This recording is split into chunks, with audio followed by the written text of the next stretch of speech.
So the New York Giants season is done at 3-14. We told you on Monday what went on during the press conferences as team president John Mara said that both Brian Dable and Joe Shane would return.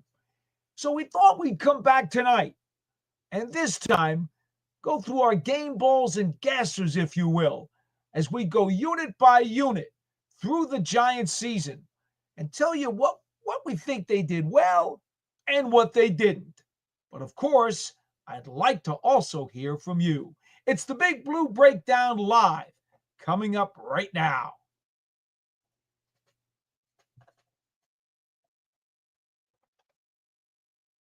So much for the start. I don't have the graphic, but that's okay. Hey, why not, right? In this dysfunctional season that the Giants had, of course, I could not get the graphic to work tonight. Not a surprise. Okay, folks, let's get right to it. The Giants, we know, had a very poor season. That's not news. But it's important to note that as they look forward, and Joe Shane told us this during the bye week, there were a number of areas where the Giants felt as though they had fortified them enough to be competitive. Now, as it turned out over the second half of the season, injuries ravaged a number of these positions. And, they did what they could to patch things together, but things went steadily downhill as they wound up losing a team record 10 games in a row. Well, let's go over it now. And by the way, I just want to make note that Christine is already in our audience.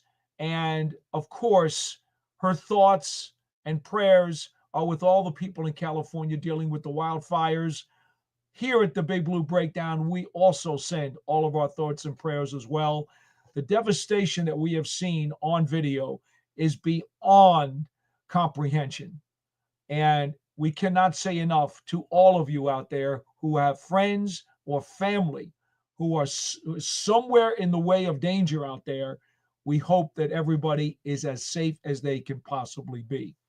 So, Christine, thank you so much for bringing that up right off the top. And we show you her logo up there. She's one of our loyal people in the audience. She's always with our program. Doesn't matter what day, what time, she's with us. That's the kind of loyalty we appreciate. And obviously, her concern for her fellow man out in California is also something that is incredibly admirable. And so we definitely want to second that notion. John Morano also saying a good evening to Christine, and why not? We have a lot of friends who constantly communicate with each other through the chat. And there is Aiden Fink. He says, hey, I was talking to you earlier on BBKL today. That's very, very true. You did, Aiden, and I appreciate the phone call on that show. He says, hopefully Wilson has done his homework for next week. Yeah, I did give him an extension. I did. I had no choice because he came back and still didn't have his homework. What am I going to do? Ban him from that show? Then he'd probably call up this show. And I don't think you guys really want to hear from him on this program. In any event. But yes, Aiden, I appreciate that very much. All right. So let's go through the Giants unit by unit and just talk a little bit. And you guys can chime in. Hit me up. In fact, let me get the banner up for you, which indicates where you might be able to hit us. There you go. Where you might be able to hit us up with a video call or an audio call, or, of course, there is the chat on the side of the screen. I know there's a college football playoff game going on tonight, Penn State and Notre Dame. As much as I would love to watch the game as well, we did think here at the New York Giants on SI page, the staff did believe that this was worthy to come back and talk about the team a little bit. Since we did all the front office stuff and the head coaching stuff on Monday, we thought it was worth it to come back and do a program, even if we do a shorter one, to talk about the team itself. So that's what we're going to do tonight. Now, I think the first thing I'd like to address is the quarterback situation. And why not, right? That's the headline. That's always the magnet for all the positive or negative vibes that everybody wants to put out there. So here's what we're going to do. We're going to address the quarterback situation first. Now, to be frank with you folks, and I know a lot of you out there were down on Daniel Jones from the beginning. The truth of the matter is, over the first 6 weeks of the season, Jones had 4 really good games, but his teammates let him down. And I don't mind telling you, I've talked to football people who have said the same thing. When Jones was playing his best ball in September into early October, the Giants, because of their penalties, because of their drop passes, because of all kinds of things that happened around him, he wound up getting sabotaged. Now, as the season went on and they got past the 6th game of the season, he did start to struggle some. So on the whole, you'd have to say Daniel Jones had an inconsistent season. The shame of it is, when he was playing well early, if his teammates had just played well with him and picked up their end of the bargain and held on to the stick, the Giants would have won 2 or 3 more games, and the snowball never would have started downhill, and they might have had an opportunity to be competitive deeper into their schedule. But that's not what happened. And I think that's the shame of it, because we all knew, because of the escape hatch that the Giants had in their contract and the fact that Jones had guaranteed money because of injury, that at some point, and probably by the bye week, if the Giants did not have a good record, no matter how well Daniel Jones played, there was going to have to be a move. And eventually, that's what happened. Now, the shame of it is that Jones did start to get inconsistent and had some rough outings in the games leading into the bye week. And so it is what it is. Giants had themselves a horrible record at the bye, and there was really no light at the end of the tunnel at that point. And so they had no choice but to take him out of the lineup. And then Jones obviously asked for his release, and that is what happened. Now, just to make things very clear, and I have talked to fellow scouts, okay? I've talked to fellow scouts outside of the Giants organization, football people who have said to me flat out, they believe that Daniel Jones has the ability. Let me see here. Hold on just 1 second. I want to just grab something here. I want to grab, let's see here. Here we go.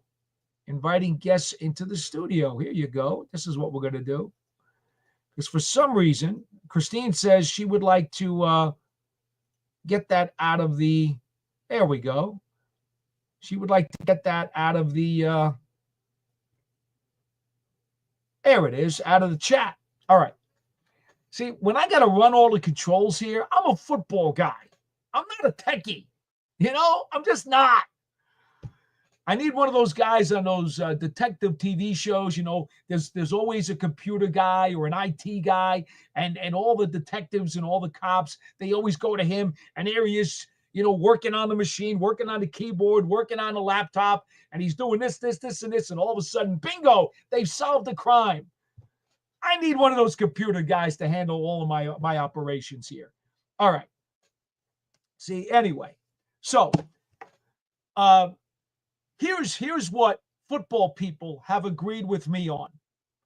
Had the Giants, specifically their skill position players, supported Jones earlier in the season, a lot of this turmoil could have been avoided, but it was not to be. Now, what do I mean by that? Well, here we go. We're going to go to my trusty laptop, and we're going to pull up some numbers. Christine's anxious to hear about my laptop once again. Well, guess what? We got the trusty numbers in the laptop. The Giants, over the course of the season, I credited them through my own grading system with a total of 40 drop passes. Now, depending upon whose numbers you want to go by, I don't grade drop passes for every team in the league. I only grade them for the Giants. But if you compare that number, you give or take 2 or 3, maybe 4 most of your other services that you could purchase the subscriptions to, or even some of them I think may be free online, they'll probably tell you the Giants had anywhere between 35 and 40. They're probably a little more lenient than I am. You see, I take a coach's angle. When I grade the tape and I grade the film, I say to myself, if I was the wide receivers coach, okay, would I count my guy for a drop? Did it hit both of his hands? He's a professional with some routine effort. Should he have caught the ball? That's how I grade a drop. Now, if the ball gets there and the defensive back gets his hand in and is able to knock the ball away, that's not a drop. That's a pass that was broken up or defended by the defensive back, the corner, the safety, the linebacker, whoever it was. They made the play to knock the ball away. That's not a drop. A drop is when the target is totally responsible for the incompletion. It was his fault and his fault alone that the pass was not completed. It had nothing to do with the defender who caused the ball to hit the ground. Okay? That's how I grade my drops. I had the Giants for 40 drops this year. Okay? 16 of those throws were beyond the sticks and would have been first downs had the targets simply caught the ball and not run at all. They could have simply fallen down and they would have had a first down. There were some other passes that they caught or they dropped shorter than the sticks and had open space, but that's not fair. You never know, they could have slipped and fallen. So I'm simply telling you, 40 drops, 16 of them were beyond the chains and simply would have been first downs had the ball been held on to. A significant problem for the Giants, especially earlier in the season. Now, if you remember what I told you through the first 6 games, I thought Daniel Jones played pretty well. I had the Giants for 5 drops against Minnesota, 1 against Washington, 2 against Cleveland, 4 against Dallas, 4 against Seattle, and 2 against Cincinnati. That's 18 drops in the first 6 games alone. I just don't know what else to say.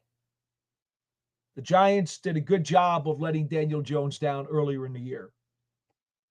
And of course, the drops continued throughout the course of the season, and that's how you got 40 drops. Now, as I look at it, there's 1, 2, 3, 4, 5, 6, 7. 7 of those drops in the first 6 weeks were beyond the chains. Okay, 7 out of 18 would have been first down catches had they just held on to the ball. Again, this shows you how in the latter part of the schedule, the Giants did better. I gave you numbers for the first 6 games, which is basically the first third.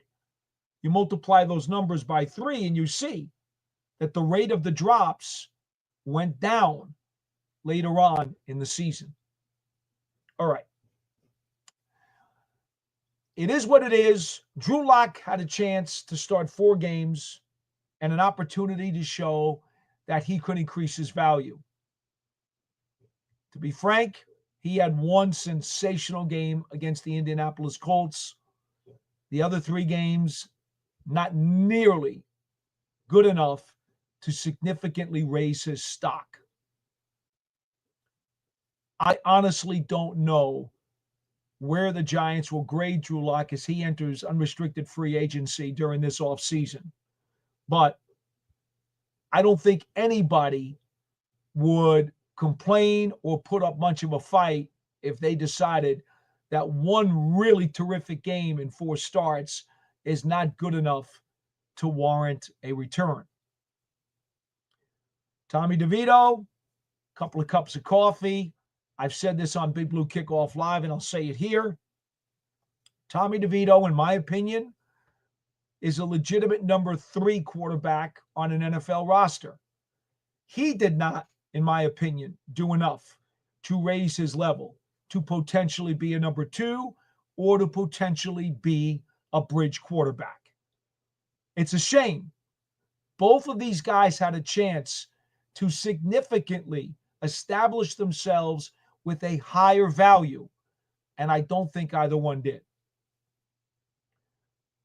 So that's it for the quarterbacks. Now, we'll go right to the receivers because we've already told you about the drop numbers. Now, as far as I'm concerned, Malik Neighbors had 11 drops this year, and the 11 led the team. And based on whatever analytics service you want to look at, he also would have been as high as 3rd, I believe, in the league. I think there were 2 or 3 other guys that had like a dozen drops. So that's got to be cleaned up in his 2nd season. Now, here's what I will say, and this is the positive as far as that stat goes for Malik Neighbors. New Orleans, Baltimore, Atlanta, Indianapolis, and Philadelphia.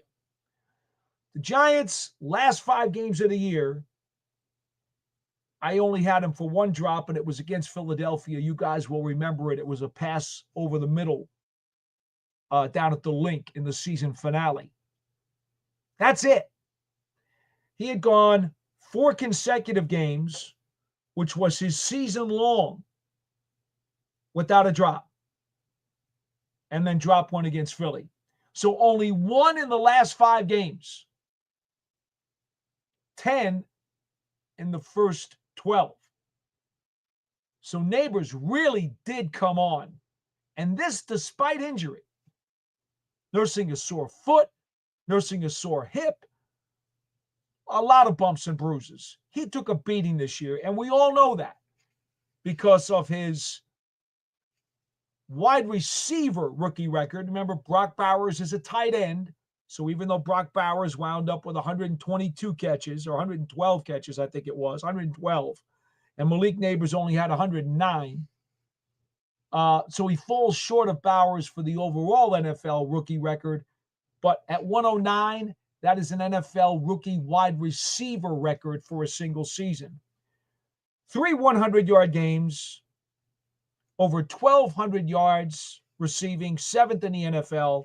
The 109 catches was 5th among all players in the NFL this year, also with 7 touchdown receptions. You'd have to say that Neighbors had a successful season. And again, I want to point out, he ended the last month of the season strong. He got more yak yardage. He actually raised his average per catch up to an even 11 yards a catch for the season. That was very important. And he made some plays above the X's and the O's, again, with only 1 drop.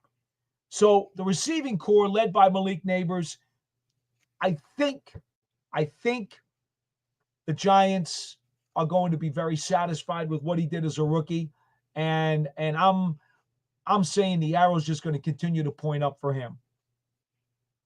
Wan'Dale Robinson, 13th overall in the NFL with 93 grabs, but only 699 yards, 7.5 a catch with 3 touchdowns.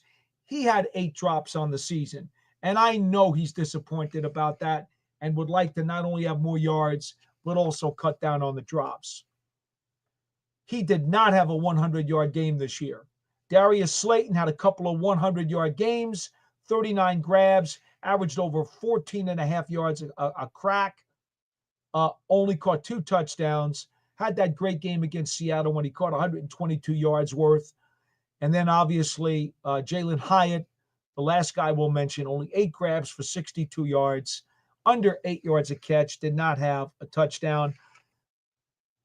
I've said this to you many times on our shows. Jalen Hyatt is a mystery. I am not sure what in the world went on with him.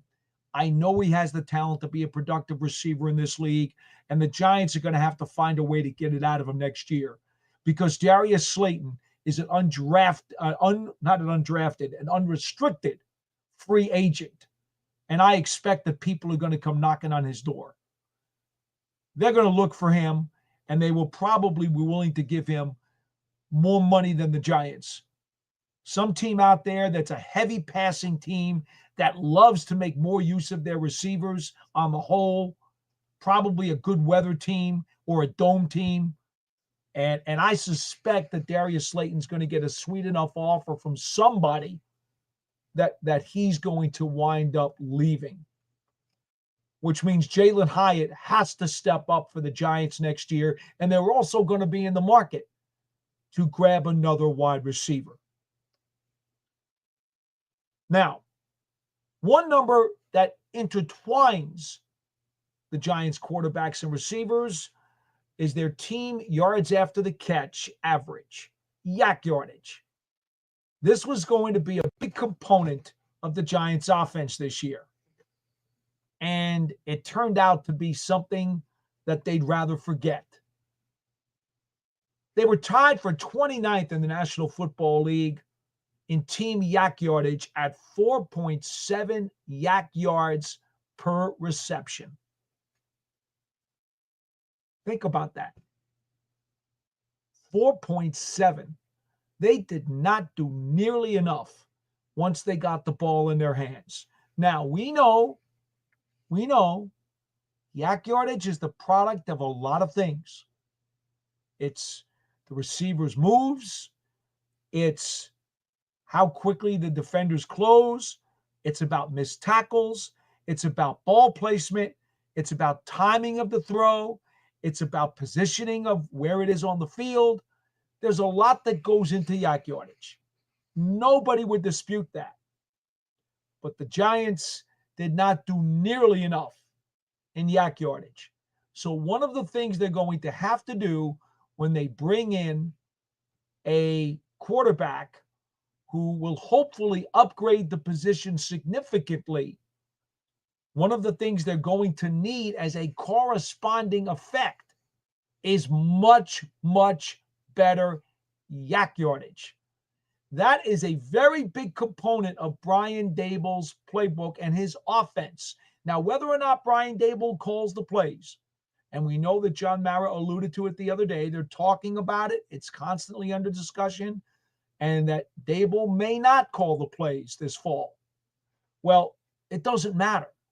It is a part of his overall offensive philosophy, and they have to get a ton more yards after the catch in 2025, or they're not going to be that much more improved than they were this year when they scored 16 points a game, which was next to last in the National Football League. That is just not going to happen. That number is going to stay virtually the same if they do not get significant yak yardage. Okay?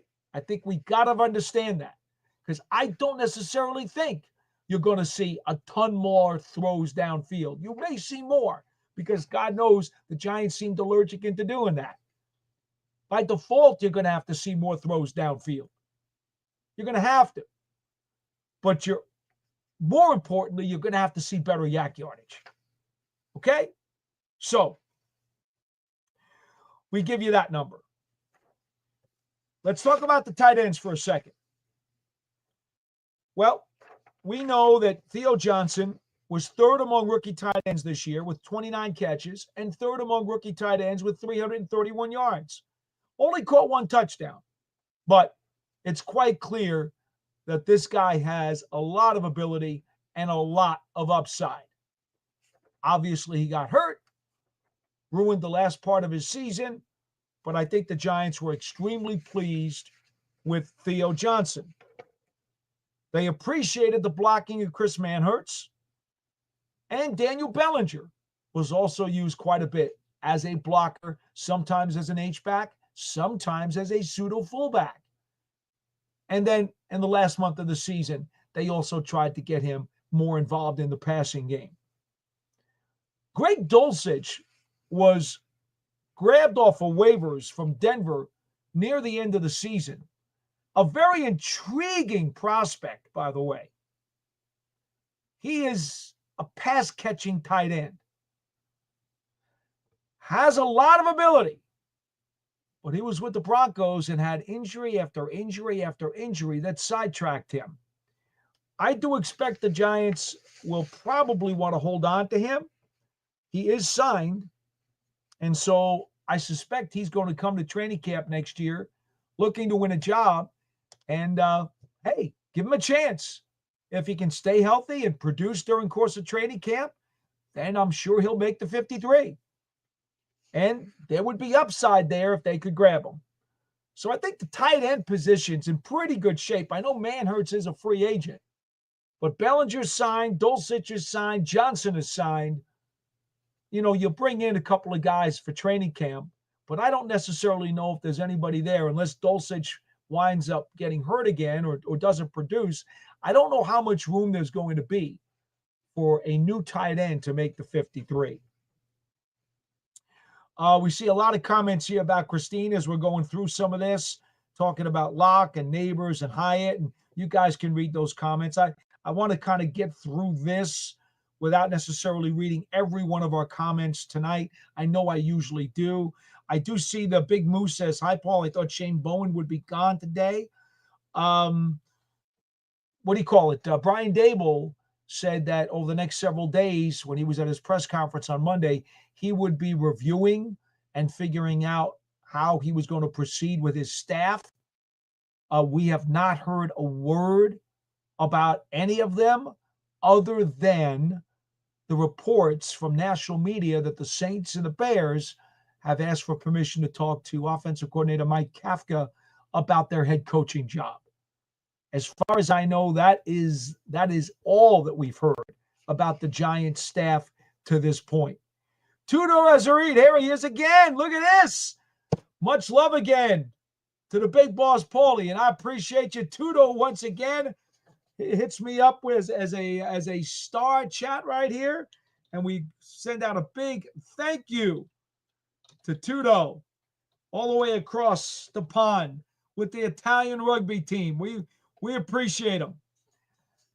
He says here, greetings from our entire rugby team in Italy. Forget about it. Hey, I'm with you, Tudo. You're the man.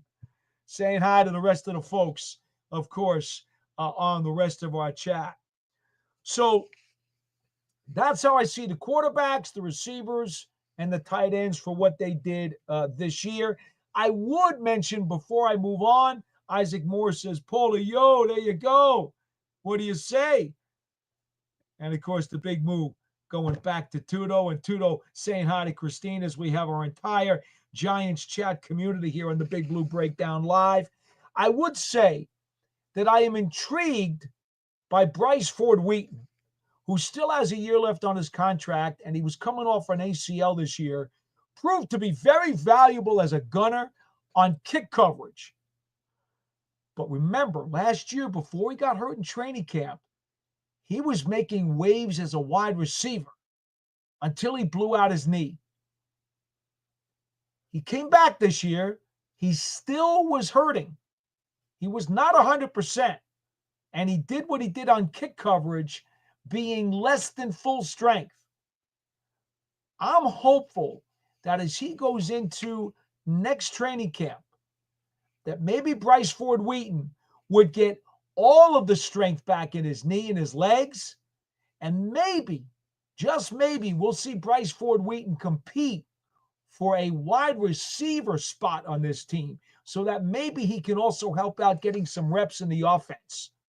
That would be really intriguing to me if he's going to be able to do some of that. And I also stressed to you that Gunnar Olszewski, before he got hurt, serious hamstring injury that lost his whole season injured reserve, he looked really good last training camp in the slot.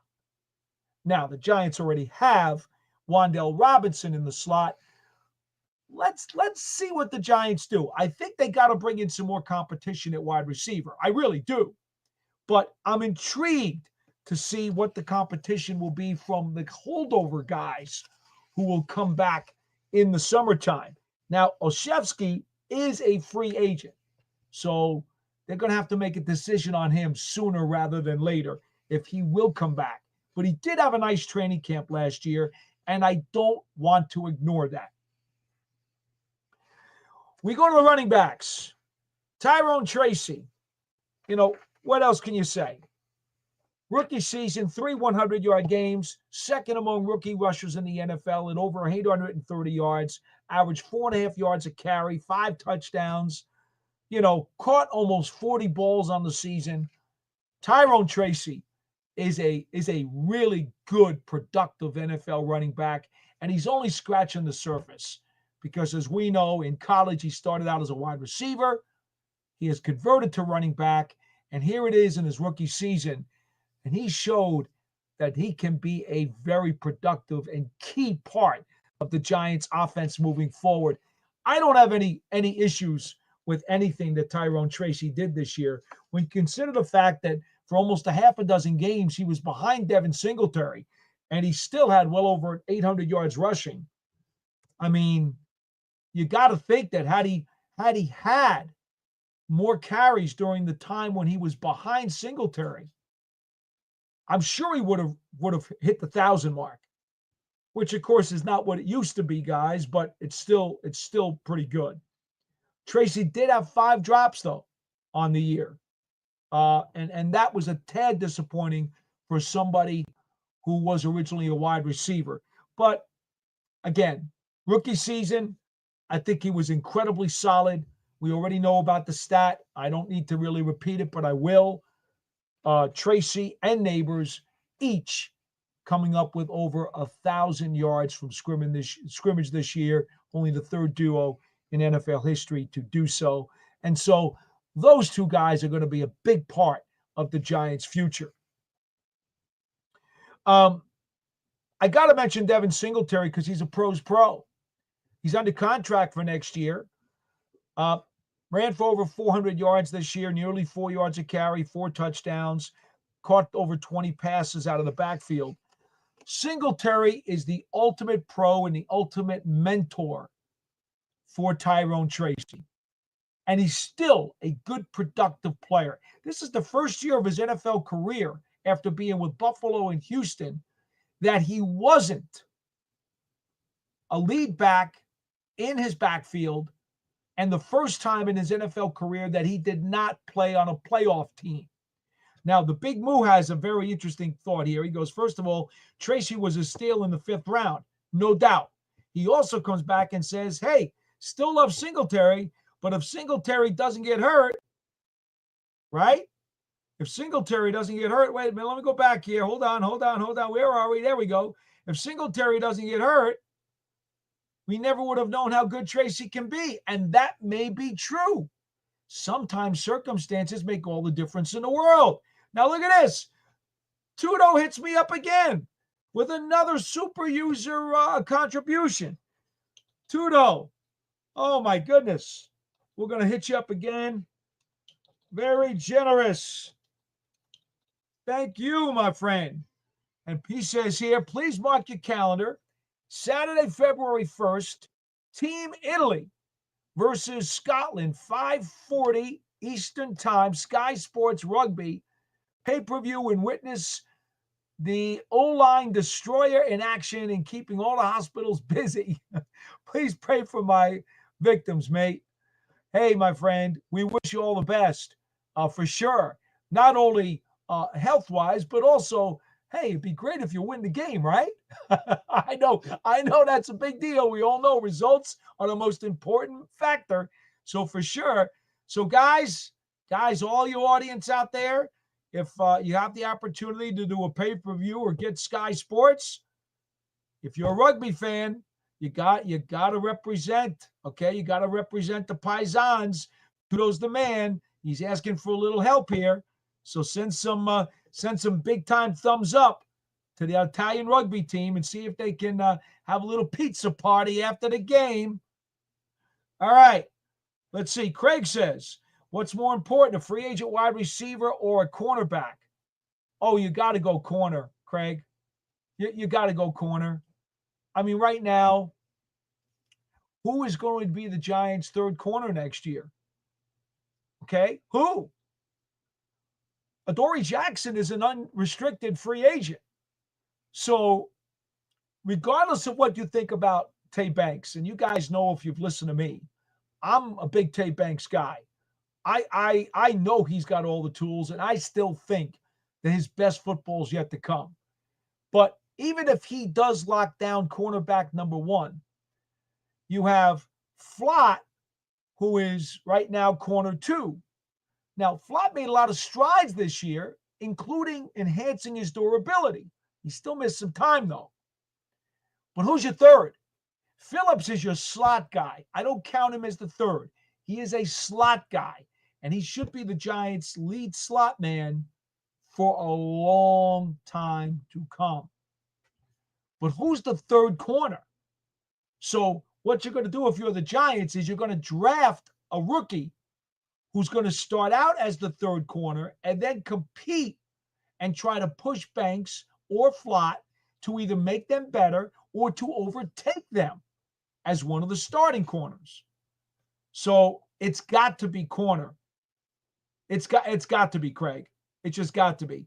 Oh, Tudo, I apologize. This is what happens when you read Twitters or chats. Sometimes you wind up getting a misinterpretation. Tudo says, Paulie, all we're asking is a little prayer for our victims. Nothing else, mate. Hey, you know what? There are people all over the world sending their thoughts and prayers to those people who are victimized by the fires in California. And we do the same here, as we said at the start of the program. And certainly any other victims of either nature or, for that matter, violent attacks by people who shouldn't be doing such violence. Isaac Moore says, sorry to say Slayton will go elsewhere. I do think he's going to get an attractive offer that will likely make him jump. I'm a big Darius Slayton fan. I think he's been a pro and an asset to the organization and the locker room and productive. Would like to see him stay. I really would. But I think he's going to get a tempting enough offer that will woo him. And that's exactly, the Big Moose says the same thing about Slay is reliable. And has, I know he's had occasional dropsies, and but that seems to be a habit of all the Giants receivers anyway. So don't hold that against him. Cecil McCatherine says, Travis Hunter. Cecil, I'm with you. I am with you. First two quarterbacks go 1 and 2. Travis Hunter sitting there at number 3. He is easily the best overall talented player in this draft. And if you are blessed to have him drop to number 3, you run that card up like Jesse Owens. You get that guy. Okay? You get that guy. The only way you don't is if somebody calls you, and I don't think they're going to, because if the first two spots are quarterbacks, no one's going to come up and try to get your number 3 pick with a barrel load of picks. Because that's the other take that I have. My other take is I wouldn't mind going down as far as 6. I'd go to 4, 5, or 6 if I could get a boatload of picks, including a 1 and a 2 in the 2026 draft, so that I can stockpile more draft collateral in the following year's draft in case I need to trade up and maybe get a really solid rookie quarterback prospect. That's the logic behind that. Now, why do I say 6? That's where the Raiders are. I could see if one of the two quarterbacks doesn't go in pick 1 or 2. Let's say Hunter goes and one of the quarterbacks goes. I would think Ward. I think he's the better prospect. That means Sanders is sitting there at 3. A lot of people say they want to connect him to the Giants or to the Raiders. Fine. If the Raiders want him, trade the number 3 pick to the Raiders. Move down to 6. Get their 1 and get their 2 next year. No problem with that whatsoever. I would applaud that move. Now, why does that work out so well? Because the Giants would then be in position, okay? If Hunter's gone and the 2 quarterbacks are gone, now you got 4 and 5 in front of you. But who's still left on the board? Well, Carter, the edge rusher from Penn State. Will Johnson, outstanding 6'2" corner with length from Michigan. And Graham, the Michigan defensive tackle, 3 technique, who is terrific. Three terrific players on the board who would all be an asset to the Giants defense. They are, Hunter and those 3 players, the 4 most talented non-quarterbacks, okay? Because we all know the quarterbacks are going to get thrown up in the top anyway. But the 4 best players in this draft, in whatever order you want to put them, I'm saying Hunter is number 1. 2, 3, and 4 can be any mixture you want, in my opinion. Graham, Johnson, and Carter. So in theory, at number 6, you're going to get one of those guys. So get one of those guys. Help your defense. John Mara said quarterback was top priority. You sign one of those in March as a veteran free agent.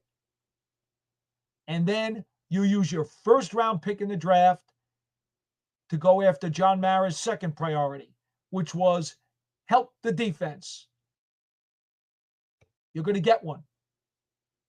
If quarterbacks go in the first couple of picks, you can get an immediate impact defender at number 6. So tell the Raiders you want to make a deal. All right.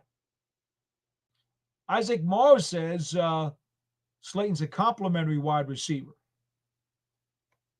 Okay. You're welcome to say that. I don't know if you want him back or not when you say that, but Craig says, are there good free agent cornerbacks on the market? Craig, here's the problem. They're going to cost you a mint.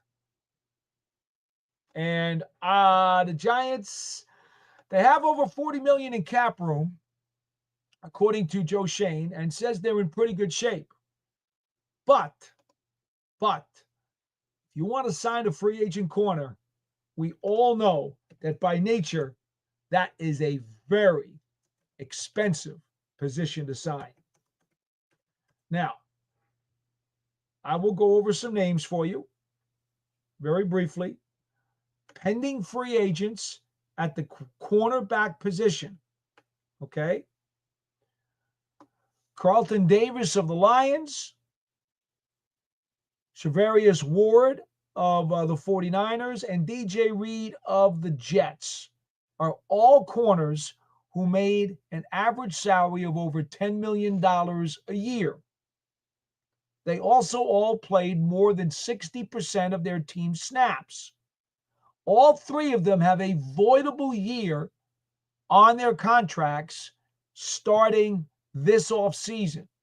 So there is potential for all 3 of those guys to be free agents. But think about it. If they void the last year of their contracts, what are they going to do? They're doing it because they want more money. So now you're going to have to pay double digits plus. I don't see the Giants putting that kind of money out for a free agent corner. I just don't see it. So I would think you're going to draft one. That would be my preference, because I think, if those guys are even going to void their deals, so we don't even know if they're going to be available. But if they are, they're going to be very pricey. And you'll probably wind up being sorry because you won't be able to afford them. Christine says she wants Hunter and Carter. Christine, you can't have them both. You're only going to be able to get one of them up there in the top 5. Craig says, what does Hyatt need to improve on to see the field more? Craig, it's the biggest mystery. I keep saying this, and it's not a cop-out, but I want to be honest with you folks. I tell you all the time, that's one of the qualities that I want to bring to this program, is I'm not going to smoke you. There are a lot of people who will just talk and talk and talk and smoke you and give you a bunch of stuff that they're bluffing their way through. I won't do that. I don't know why Jalen Hyatt has not been more productive for the Giants. I don't know why he is not a bigger part of this offense. Everything about him that I know, I like. And it should have translated. But he's a mystery. One of the biggest mysteries of my 42 years covering this team and the National Football League. So, Craig, I don't have an answer for you. I really don't. It is so puzzling to me. Isaac Moore says, I think Cleveland will take Hunter. Well, they desperately need a QB. He thinks that Shedeur Sanders will be there at 3. Great. So trade out. Get somebody to take him. Cecil says, talent over picks. Rolo says, get the best defensive tackle to pair with Dex. Well, that's my man Graham out of the Michigan Wolverine program. Have you seen this guy play? He sheds blocks like he's got butter on his jersey. He just finds ways to get off of blocks and get after the ball. He's got a motor that's hotter than hot, and he pursues the football. He would be dynamite next to Dexter Lawrence. Christine says, to get talent, we need picks. Cecil says, this regime doesn't have that kind of time. The Big Moose says, I think we must sign Fields no matter who we pick in the draft. Good value for the money. Think he can work well with Daves, and he's young. Look, I love the fact that you're on board with me to take a free agent veteran quarterback, because Fields is going to be a free agent at the end of this season. I personally have made it very clear I'm going after Jimmy Garoppolo if it's me, because he checks most of the boxes. Yes, he does have an injury history. His last injury, came in 2022. Hasn't had one since. Of course, he's played sparingly. He does not have a lot of tread on his tire for being 34 years old. He's won 2/3 of the games that he's started, although I don't put a lot of stock in quarterback records. I do put stock in the fact that he has played a part of winning football more often in his career than not. The fact is, he got a Super Bowl ring as an understudy with the New England Patriots to Tom Brady, and then he led a Super Bowl team, the San Francisco 49ers, in a Super Bowl that they lost. So he's got a ton of experience. He has faced pressure. He has been in the Northeast. He's won a whole bunch of games. And at 34, he doesn't have as much wear and tear on his tires that most 34-year-old quarterbacks do. To me, you're not going to check every box when you sign a veteran bridge quarterback. You're not. You can't. That's why they're bridge quarterbacks. They're going to have some boxes or a box unchecked. You can't get the perfect guy. But Garoppolo, for me, checks more boxes than anyone else who is a pending free agent. So that's why, to me, I'd go after him hot and heavy. He would be at the top of my list. No question about it. Isaac Moore says Raiders may want Shedeur in trade. Okay. Isaac says, I hate to say it, but I think Cousins will be a Giant. Now you got to make a trade there. Okay. If you want Cousins, you got to trade for him because he has not been cut. He's got a contract. There's going to be money involved, and it's going to hurt your cap some. Be aware of that. The other thing you got to figure out is Cousins slumped at the end of this season. His arm strength and his accuracy was not what it used to be. And, Phil Simms told me that he thought the rehabbing from the Achilles may have had an impact on Cousins' mechanics.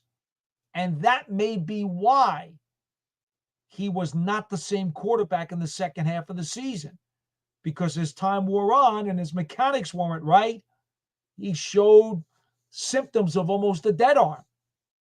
So at age 37, I think?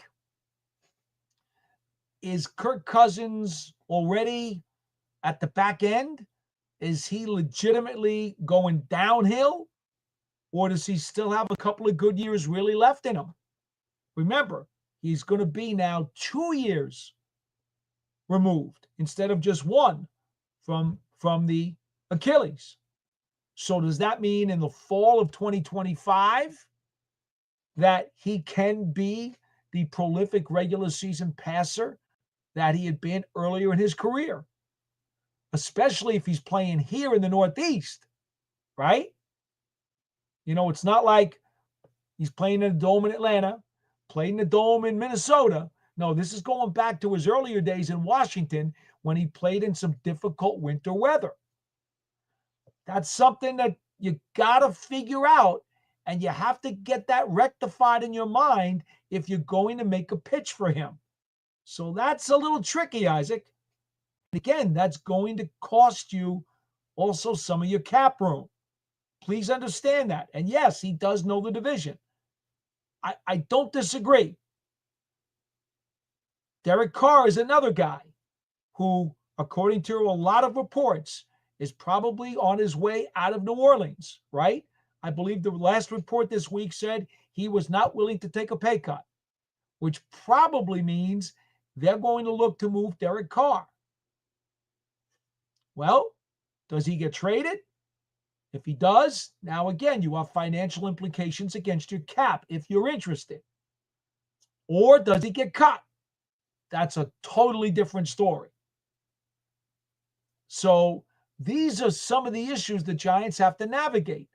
I think the selection of the veteran bridge quarterback, whether it's a trade or a free agent, is even more important than the first round draft pick. Because if the Giants get the right bridge quarterback, it means instant credibility and respectability in the fall of 2025. It gets this team back on its feet again against what's going to be, according to the numbers, right, based on winning percentage of 2024, the Giants will have the most difficult schedule in the NFL in 2025. The home schedule is a gauntlet of mammoth proportions. If anybody expects a rookie quarterback or a young, inexperienced free agent quarterback to come in and start week one and win 7, 8, or 9 games against that schedule, you are asking for an awful lot. So for the Giants to turn this thing around and get the boat in the right direction, it is my strong belief that they need a veteran quarterback who has played under pressure, who has had a part of winning a slew of games. Get that guy in here. Yeah, Carr would absolutely fit the bill. Cousins would fit the bill. You're going to pay a lot more for them. Not only might you have to trade, but again, if you do, you're going to wind up paying a lot more cap room than you would if you signed a Jimmy Garoppolo in free agency. Now, once you do that and you get this team back on its feet again, back into the middle of the pack of the National Football League, now you can then take the next step out of the quicksand, right? You get yourself one leg out of the quicksand, then you worry about getting the other leg out of the quicksand in 2026. If the bridge quarterback is good enough, you've enhanced one more year of additional pieces to the puzzle where maybe that guy, that bridge quarterback in 26, keeps the job. You draft your next, quote, franchise quarterback. They sit behind your bridge in 26, like Mahomes sat behind Alex Smith. Okay. And if you pick the right bridge, not only are you competitive in 2025, but you might even be better than competitive in 2026. That's the other reason why you might consider trading down a little bit this year, get the extra draft capital, because in 2026, you may need that extra draft capital to trade up to get your next future guy at the quarterback position. The 26 quarterback class is supposed to be significantly better than this year's. Big picture, you got to look not just for now, but for the next year as well. This is easily a 2-year puzzle where you have to take all the little pieces and you've got to fit them in to what is a 2-year puzzle. But if you pick the wrong bridge quarterback and he just totally fizzles out this year because the schedule's too tough and he can't get it done, well, then where are you? Where are you? We already know John Mara says he's basically run out of patience. Do you honestly think that if the Giants have a repeat of this season in 2025, that that's going to go well for anybody? It's not. And then you've now, in all likelihood, got to throw up the entire apple cart and start all over. Good luck. Now that's another 3-year rebuild. Is that what everybody wants? I don't think so. Craig says, is Sanders really that bad? I don't know. I don't know, Craig. I won't say he's really that bad. I'll simply say that there are a lot of warning signs that indicate no quarterback in this draft would have been taken in the top 5 quarterbacks of the 2024 draft. How about we just leave it at that for the moment? And that should tell you everything you need to know about trying to force the issue and taking a quarterback at number 3. Christine says technical difficulties, tried to get a call in, but having difficulty due to medical issues. I am so sorry. I wish there was a way I could make it easier for you, Christine, but not real good at the technical stuff here on my end. So I'm just doing the best I can. The Big Moose says there'll be more quarterbacks moving up after the combine pro days, just like JJ moved up on all the draft charts. You're right, Big Moo, and it's also false hope. That's what happens.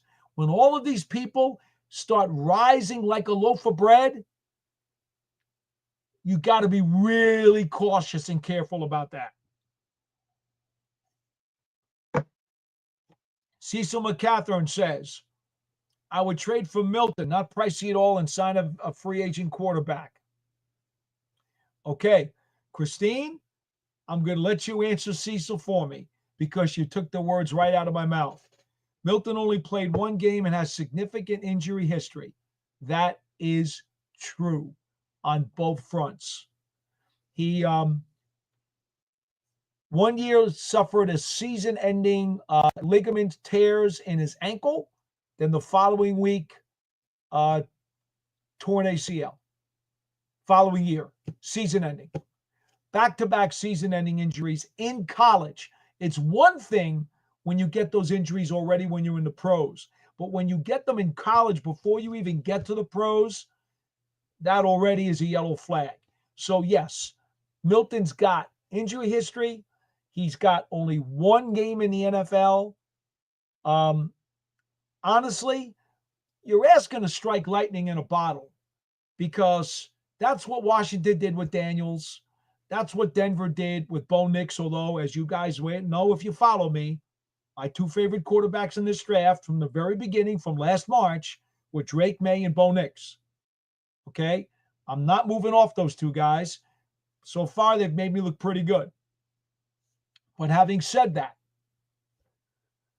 you can always hit lightning in a bottle and have a young quarterback take over and win like Jaden Daniels did. But Cecil, Milton is virtually, if you trade for him and make him your starter, that's probably not going to work. I see you did say sign a free agent quarterback. So you're saying trade for Milton. Don't worry about drafting a QB this year or next year and sign a bridge. If I understand that correctly, all right. I mean, that's kind of just tweaking my philosophy, and there's nothing wrong with that. There's some logic there. I could see it because you're still saying sign a bridge quarterback because you don't want Milton necessarily to play. All right. I'll go with that. If you think that Milton really has significant upside so that he at one point is going to be able to take over the team. But boy, that is a gamble. That's for sure. Let's see here. Christine wants stats on the rest of the defense. Well, they had 105 missed tackles this year, 10th most in the NFL. They blitzed 29% of the time on passing plays. That ranked 9th in the NFL. Not nearly as much as Wake Martindale did for sure, but still in the top third of the league. What else did I have here on defense I could tell you about? Well, Tyler Nubin led all rookies. I didn't go through the defense. We were going to do that, but I got a bunch of questions here in the chat, and we're already an hour into the program. I fully expected to go over the rest of the defense, but I want to answer your comments and your questions. So here I will say this, Christine. Tyler Nubin led all rookies this year with 97 combined tackles, and Drew Phillips was 5th, tied for 5th in the NFL among rookies with 71 total tackles. Brian Burns, who I just absolutely am thrilled with, 71 tackles, 8.5 sacks, tied for 6th in the NFL with 17 tackles for a loss. I mean, wow. And as an edge rusher, had 8 passes defensed, which is really terrific. He was the first alternate for the Pro Bowl, which means he was the 4th edge rusher in the voting. 3 of them from the NFC make it. So if either Verse, Van Gunkel, or Grenard drop out, then Burns would get to go and represent the Giants on the NFC Pro Bowl team, which would be really, really great.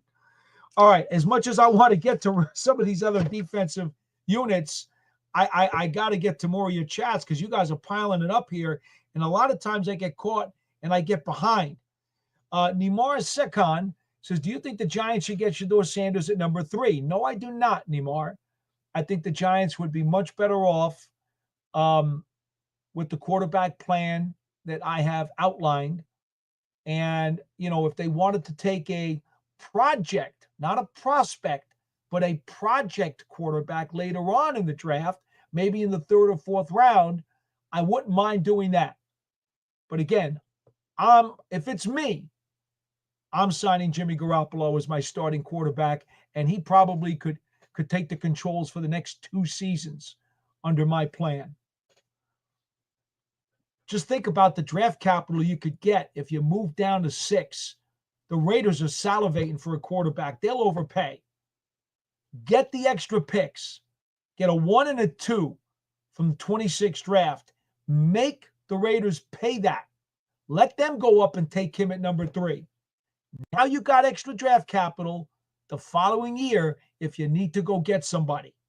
It's an incredibly perfect plan. But, I'm not a GM.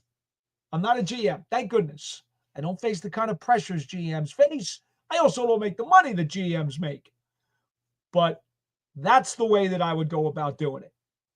Craig says, Jimmy G over Fields, but do you think the Giants need a more mobile quarterback than a pocket passer? Well, again, you guys also know how I feel. This is why I tell you, if I were the GM, what would I do? We all have preferences. You know, I do think the bridge quarterback plan with the potential to maybe trade down. Okay. And the only reason I'm doing that because if Hunter goes in the first two and now Sanders or Ward are sitting there at 3, now Hunter's gone. I trade down, I get the extra picks, and I still get a great defensive player at 6. Okay. I think there's so much logic in that. I'm not moving off of it. Okay. We can agree. Anybody else who wants something else, we can agree to disagree. I know where I'm going. You can go where you want to go, and I won't tell you you're wrong, but I'm not going to change my mind, at least not yet. When I get to the combine, if I hear a lot more information and it makes me change my mind, okay, the combine can do that. There's a lot of information there from insiders, from scouts, from coaches, from a lot of people who will give you additional information, and then that's when you really make up your mind. But my plan is my plan right now. The one variable is who's the bridge quarterback going to be. And you know what? If I gave my plan to 50 people and said, okay, you guys are all on board with this, and they say yes, the plan is good. We love the plan. We're going to follow the plan. Well, there's no way in the world that those 50 people are all going to pick the same bridge quarterback. Impossible. You might even have, by the time all 50 pieces of paper come back and I say, okay, who's your bridge? You might have 5 different names, maybe even more than 5 different names of people who have decided who their bridge can be. Mine is Jimmy G, for all the reasons I've already told you. He checks every box for me except injury history, which I'm willing to take a chance on because I don't have a choice. None of the bridges are going to fill all your boxes. That's why they're bridges. All right. Michael Knight says, what is going on with Banks? I think Tay Banks still has more maturing to do. Okay. His talent level is off the charts. He's a CB1 talent-wise. He does have trouble because he was not coached this way at Maryland about ball skills at the point of the target. He does have some trouble doing it because he's a very instinctive player. He's used to playing man coverage and press coverage. He's used to playing physical. He's used to shadowing guys all over the field with blanket coverage so that quarterbacks don't usually throw at him. And when they do, because he's in blanket coverage, he usually didn't have to think. And he could just be there and not have to worry about trying to close and play the ball. In the system that the Giants have been using in 2024, they play a lot more zone. They play a lot more off coverage. It's kind of like asking a home run hitter to become a line drive doubles hitter. As a professional, it's incumbent upon him to learn a different style because he's getting paid as a pro to do what he's asked to do. He has had a lot of trouble adjusting to that new style that he is not accustomed to. And it requires quite a bit of adjustment. It requires him to play off coverage, to play zone, and then as he closes on the ball, which he never had to do when he was at Maryland because he was always shadowing a guy. Now he's got to close on a guy, and at the same time, he's got to look for the ball. It's become a real issue for him. He also has been getting called for a lot of physicality. Again, why is that happening? He's not used to having to play this style. So I'm going to hope that this was a 1-year adjustment period for him because he played better as a rookie in a system that was more conducive for him. I'm going to hope that this 1-year adjustment period for Tay Banks will have taught him a lot of lessons and that he will grow from it, and that if he's in the same system in 2025, that he will do better. It's really that simple. He's got to do better because the Giants are still counting on him to be a CB1. Now, there's also the chance that the Giants tweak the system because it didn't do very well this year. The Giants' defensive production was lacking. As a team, they allowed 24 points a game. That was 21st in the National Football League. John Mara himself said there were 3 priorities for this team: get a quarterback, improve the defense, and enhance the depth on the offensive line. So we know that this defense has to get better. How do you make it better?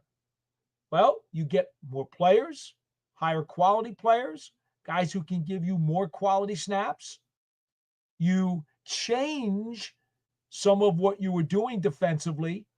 You do a deep dive and figure out that we've got to tweak some of these things that we were doing because it wasn't working for our guys. It doesn't fit our players very well. Part 2B is that your players do learn the system better and maybe just play it better and get improvement that way. Or C is maybe Brian Daboll decides after his review that he's got to get a whole new system in with a different guy. We don't know. He would not commit to any stability or changes on his staff. So we don't know the answer to that yet. I would expect sometime next week, I would think, right? You don't want to go too long making those kinds of decisions because you've got a lot of teams that are making a lot of coaching staff decisions right now. So it's a long answer, Michael Knight, but Tay Banks is a CB1 talent, and the Giants have to do better defensively, and he's one of those guys who has to do better defensively. Now, I will tell you, this goes back to Christine's question before about my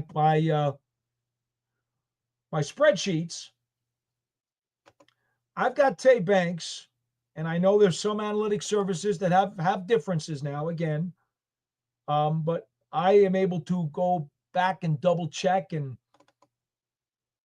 if there's a question about a scheme or a system or a play, I have the ability to check on it. Where in a lot of these analytic systems, none of them have the ability to check on a play after the fact. I do. All right.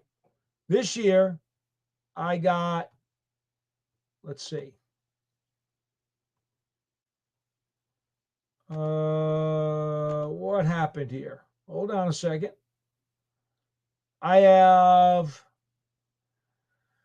I'm having a little trouble with the laptop here. Again, another techie problem. I hope you guys have sympathy for me. I really do. All right.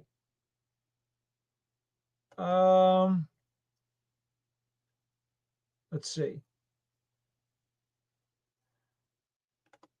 I have Tay Banks allowing 4 touchdown passes this year. Now, again, I know there were other people who will say there were more. I'm telling you there were 4.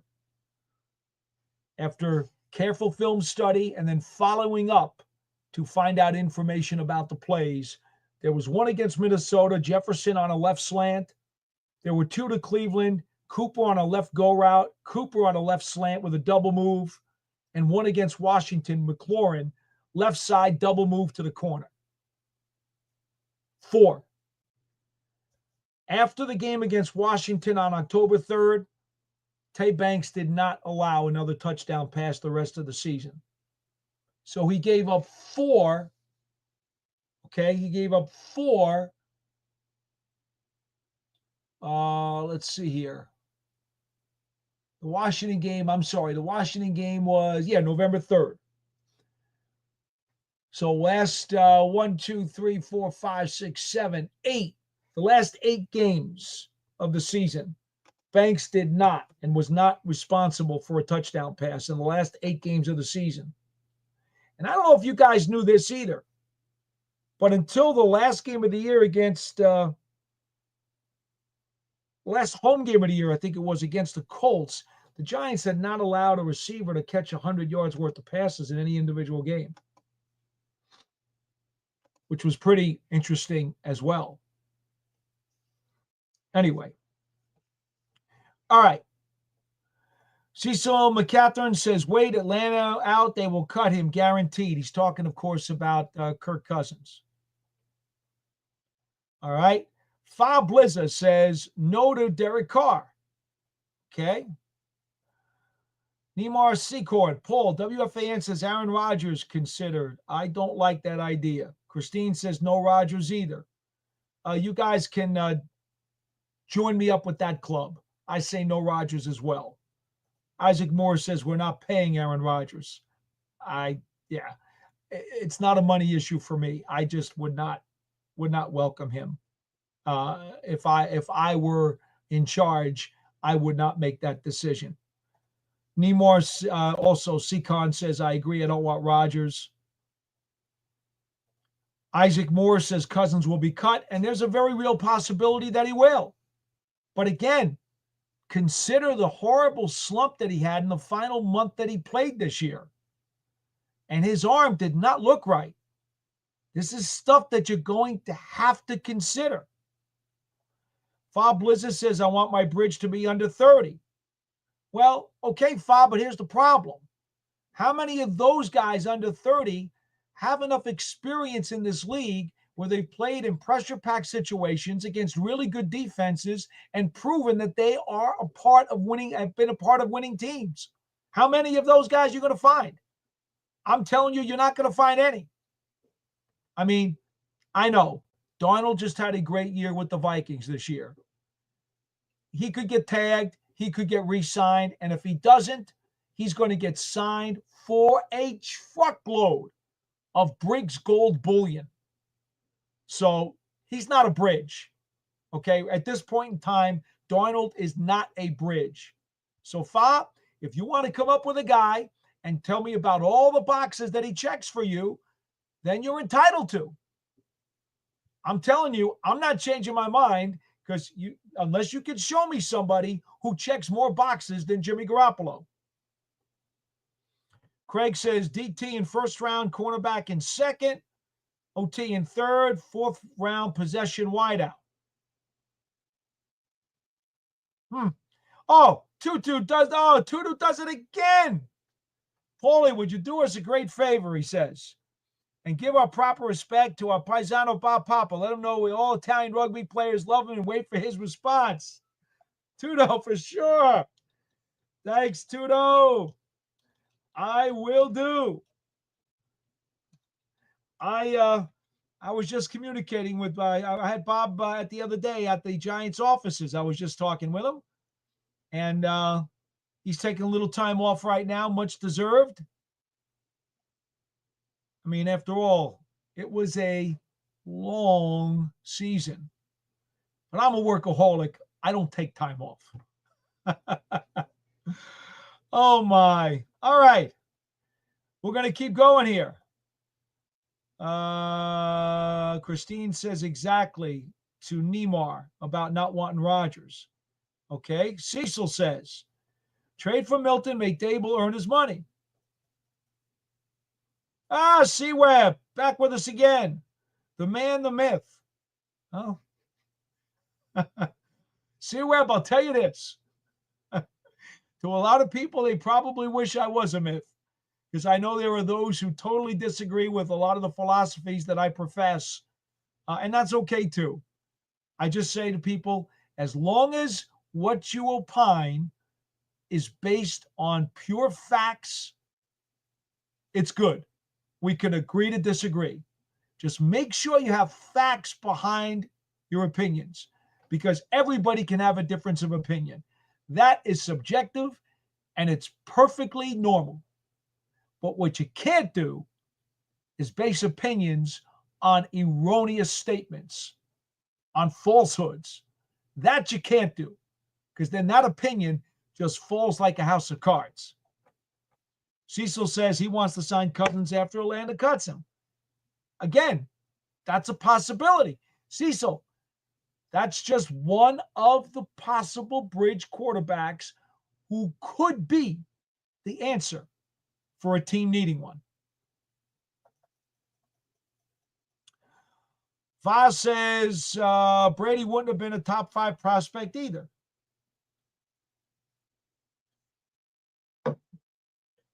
Okay, but remember what happened when Tom Brady was drafted by the Patriots?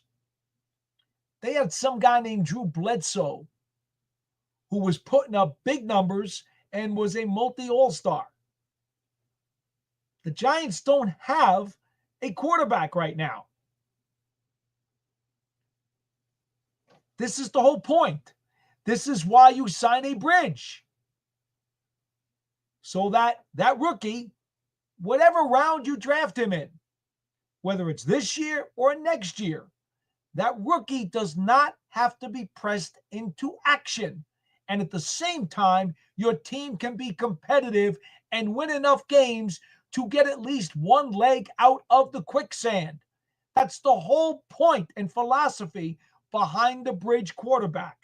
When I first started talking about this, the week of the bye, when Daniel Jones asked for his release and the Giants moved on, I immediately went to this philosophy and said this would be the way to go, unless over the second half of the season, Drew Lock lights up the scoreboard, or Tommy DeVito lights up the scoreboard and maybe inserts themselves into the bridge conversation.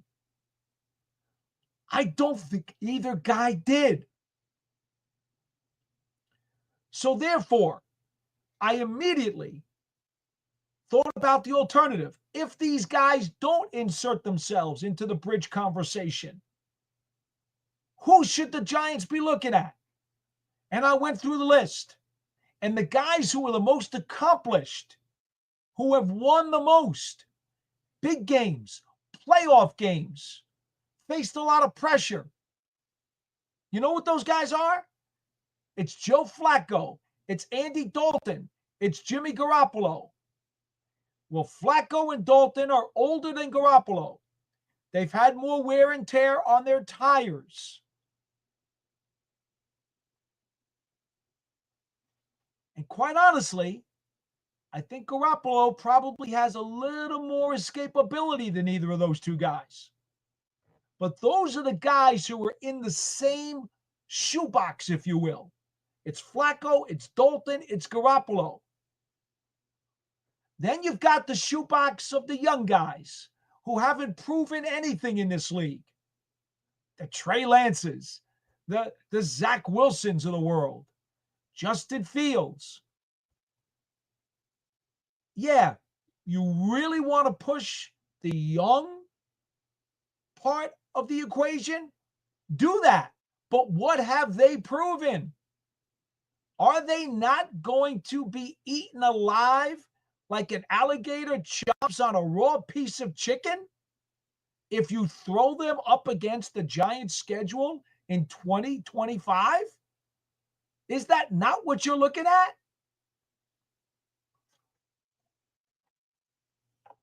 C. Webb, the man is so wise, has so much wisdom.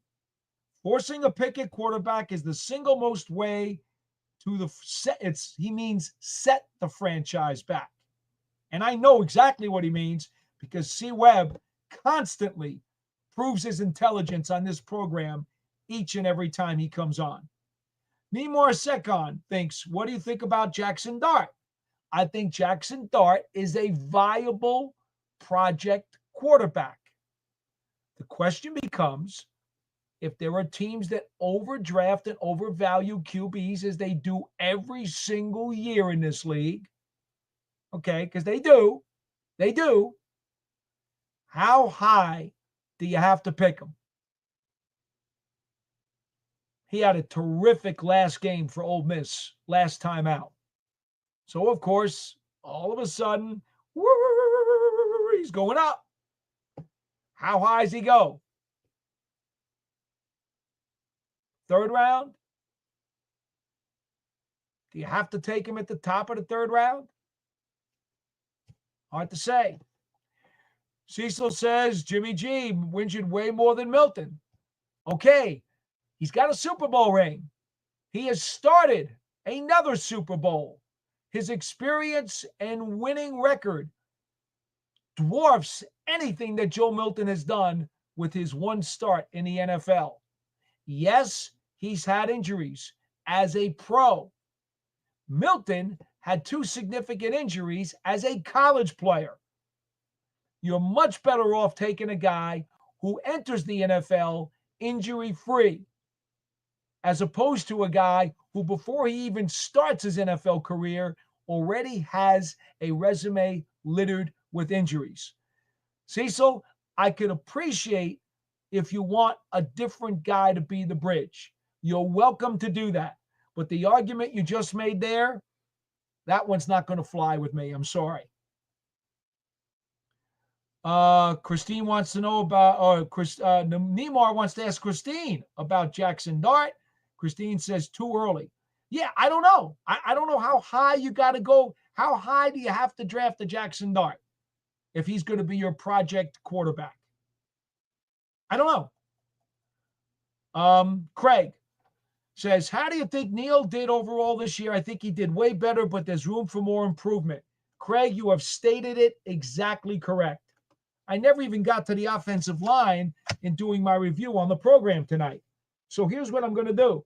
I'm going to go back to my laptop, and I'm going to mention this, okay, because I also keep a spreadsheet on sacks. I don't keep a spreadsheet on pressures. I strictly keep a spreadsheet on sacks. It's a lot easier to do. Okay? I had, let's see, Evan Neal allowed 2 sacks this year. Okay? Cansey beat him in the Tampa Bay game. It was, and here's how descript I am with my spreadsheets. And this is why, Craig, I spend so much time after every game. I rewatch every game. And I make my spreadsheets up after very close inspection. 5-man front, Cansey with an inside move. Neal whiffed. It was third down, and it was a zone blitz. You see, some of you analytics people might give you the fact that Neal gave up a sack against Tampa Bay, but do you think they can give you those kinds of details? Probably not. That's why I take the time to do what I do. His second sack that he allowed this year was against the 4-man front to Micah Parsons, who made an inside move. It was also a third down, and it was also a zone blitz. So, yes, I had Evan Neal allowing 2 sacks this year as he played the final third of the season. He blocked very well for the run. Did allow some pressures. Again, I'm not keeping track of pressures, and did allow some of those. So his pass protection still needs to rise. But you're absolutely right. He did way better. And as far as I'm concerned, if it were me, he put himself right back in the mix as one of the Giants' 5 best linemen. But I do agree, when he comes back in the spring and the summer, he's going to have to pick up where he left off and continue to show me that he's on the road to being the guy that the Giants drafted and thought he was going to be. If he doesn't, now it's too late. Now it's too late. Now everybody out there who has been throwing stones his way, well, if he doesn't continue to show upswing like he already has at the end of this season, they're going to be able to throw stones at him again. And then all is for naught. C. Webb says, young vet to bridge us to 26, 27 and draft a guy in 26 with a much better class.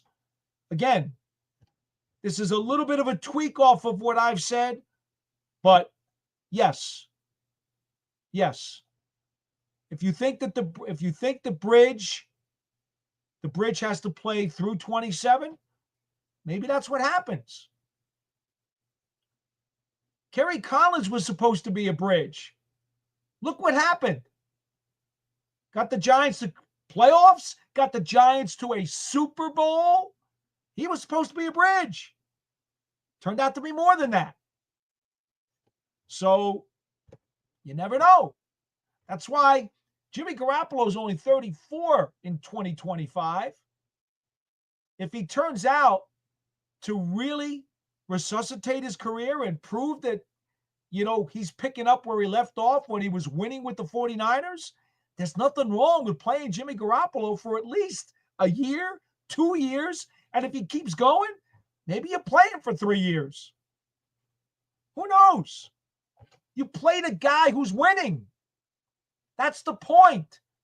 Don't ever close the door on the possibility of playing a guy who's winning. All right. Nemar Sekhan says, do you think Kafka takes the Saints head coaching job? I would like to bring in better offensive coordinator like Joe Brady. Nemar, I have no idea. I mean, supposedly, right, the national reports say the Bears and the Saints have asked for Kafka. I don't know. I honestly don't know. Is he going to get hired? That's anybody's guess. And then, if he does, what do the Giants do? Do they promote Shea Tierney, the quarterback's coach, to the offensive coordinator? They certainly could. Would Brian Daboll still call the plays? We know there's been discussion about him not doing it, but would he? I don't know the answer to that right now.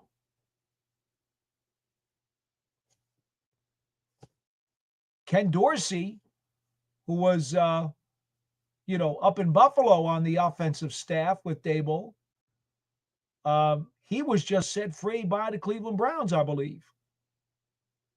So there's another guy who's very close with Brian Daboll on the offensive side of the ball, who I would think, if there was an opening, he would get consideration. See, Webb says, happy Thursday, Big Blue Nation. All right. Guys talking around each other. Aiden says, Aiden Fink says, my issue with Jimmy G is his injury history, and he was carried by the talent on the Niners offense. I know he's first on your list. I would be surprised if the Giants pursue him. That's okay, Aiden. Like I said, we can agree to disagree. I've got a list of boxes. If somebody can give me a quarterback who checks more boxes than Jimmy G, maybe I would change my mind. But this isn't about me changing your mind or you changing my mind. What this is about is a philosophy. And if you've got a different bridge quarterback, then that's absolutely fine. Live and let live. Like I say, 50 people. There could be 8 different bridge quarterbacks at the top of people's lists. It's all good. All right. Yeah, C-Web, I'm doing okay. Man, the myth, the legend, Hopewell is good, my brother. Absolutely, C-Web. Thank you for always being part of the program, for sure. All right. C-Web says, Giants need a quarterback that can use his legs, but more importantly, throw with anticipation. Well, C-Web, there are a couple things here. Number one, the Giants need a quarterback who is not going to turn the ball over. That's number one. Now, we could all look at all the different guys who are potential, guys to on the potential list, so to speak. Okay. And by the way, I don't know, did anybody watch the Seattle Rams game last weekend when Jimmy G threw for over 330 yards and 2 touchdowns? He did have 1 pick. I know. But he looked really good. Now let's see. For his career, Jimmy G, 96 touchdowns and 52 interceptions. So not quite a 2-to-1 ratio.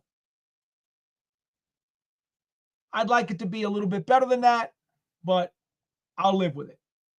In any event, they need a quarterback who's not going to turn it over.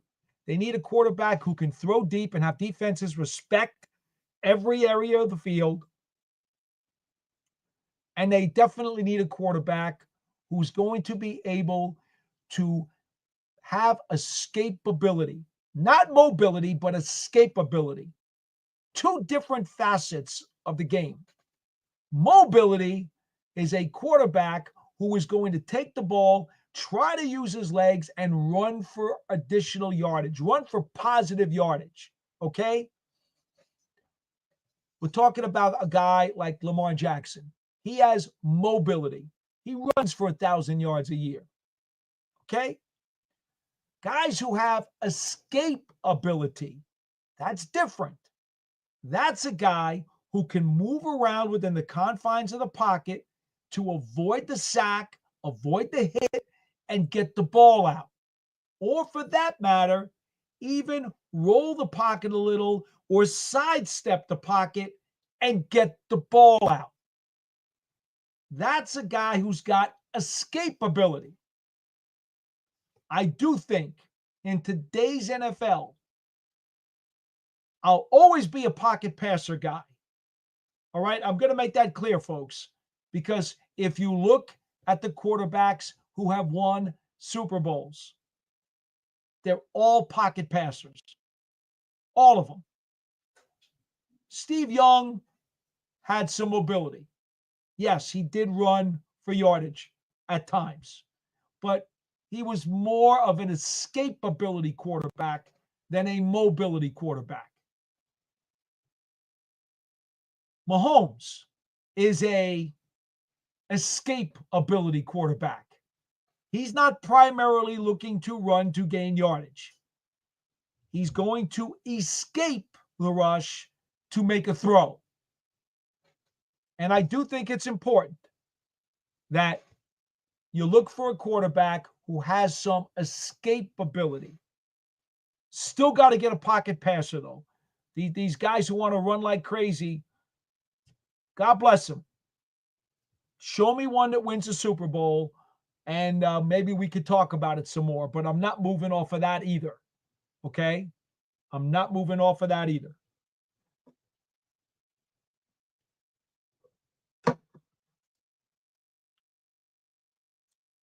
C. Webb says Mason Graham at 6. C. Webb, I got you. Not a problem. Not a problem. I am a big Mason Graham fan. You heard me talk about him a little earlier. He sheds blocks like nobody's business and pursues the ball with tremendous gusto. I am a big fan of Mason Graham. I can't see how he gets past 6. Isaac Moore says, hopefully he's there. Christine says he's on my list, C. Webb. There you go. Faz Blizzard. Thank God you're not the GM, Paul. I agree with you, Fa. Thank goodness. There's too much pressure. I have enough stress in my life. I don't want to be the GM. And besides, I've been covering this team and the league for 42 years. GMs don't last that long with one organization. You're right. I'm thrilled not to be the GM. Fa, I'm with you 100%. Isaac Moore, what do you think about Tyler Huntley? I really don't, to be honest. I have not had even the foggiest thought of him pass through my mind as I have considered possible bridge quarterbacks. But for just for the heck of it, at one point, you know what? Maybe I'll take a little consideration and I'll see what I come up with. I'll kind of throw it in here and we'll see what I come up with. My initial feeling, though, is that he would not be one of the guys on my list. Yamar Sekon, would guys take Travis Hunter or trade down? Yeah, I'm telling you. There's no reason not to take Travis Hunter if he's there, but you certainly could trade down as well. Oh, look at this. We got some more super users. We got Mike says, I know a lot can change, but as of now, who are the first 3 picks in the draft in your opinion in order? And can you read my last super chat? I got you, Mike. I know I'm a little bit behind here, so let me just pump you up here. Thank you, Mike. And let's see. I think what's going to happen is that the 2 quarterbacks are going to go in the top 2 spots, regardless of whether or not the teams that are there keep them. You see, as I look at the list, and you consider the teams that may want to trade up, right? Okay. Tennessee's going to take a quarterback, and really Cleveland should too. So the 2 quarterbacks should go in the top 2 spots. But there's going to be teams that are going to itch to go up. The Raiders in particular at number 6 are going to itch to go up. Okay? I think that's the one team out of the top 10 that is just going to be scratching themselves like crazy to get up and get a QB. So whether it's Tennessee or Cleveland, maybe the Raiders try to get up into one of those 2 spots because they're going to say, oh, the Giants are going to take a quarterback if one of them falls. All right? I think that's what they're going to think. So here's what I'm going to say. The first 6 picks in this draft, in my opinion, 2 overdrafted quarterbacks, Hunter, Graham, Johnson, and Carter. The 4 best players in the draft will go, and 2 overdrafted quarterbacks will go, and those will be the top 6 guys that go in this draft, Mike. So is it going to be the first 2 taking quarterbacks? Look, if one of those teams decides to take Travis Hunter, okay, the other one's going to take a quarterback. Then the Giants could trade out at number 3 so that the Raiders come up and take a quarterback. I'm giving you the best scenario as I see it. I know that's not concrete for you, but I'm giving you what I think are the top 6 players who are going to come off the board. I don't know what order they're going to be necessarily. Are the quarterbacks going to be 1 and 3? They're going to be 1 and 2? I don't know. But the 2 quarterbacks are going to be overdrafted. They have to. That's what this league does every single April. They overdraft quarterbacks. They can't help themselves. All right. Let's get back to where we were. I did want to get to Mike's super chat question. I did not want to let that go. I appreciate that. I'm not always so good about getting to the bottom of these chats because I answer these questions so thoroughly. All right. C. Webb says, Banks in a zone scheme. I have to think it's killed his play. C. Webb, you heard my explanation before. I don't think there is any doubt about him having trouble making this adjustment. I'm it happened to Corey Webster. I've seen this happen before. Corey Webster had the same problem. He came out of LSU. He was a man-to-man cover corner. They had him playing zone. He was getting injured. He wasn't playing well. Then we got back into the lineup and he was playing man-to-man. He helped them win 2 Super Bowls. It's got to be a good fit. The fit's got to be right for a guy to maximize his production. Okay.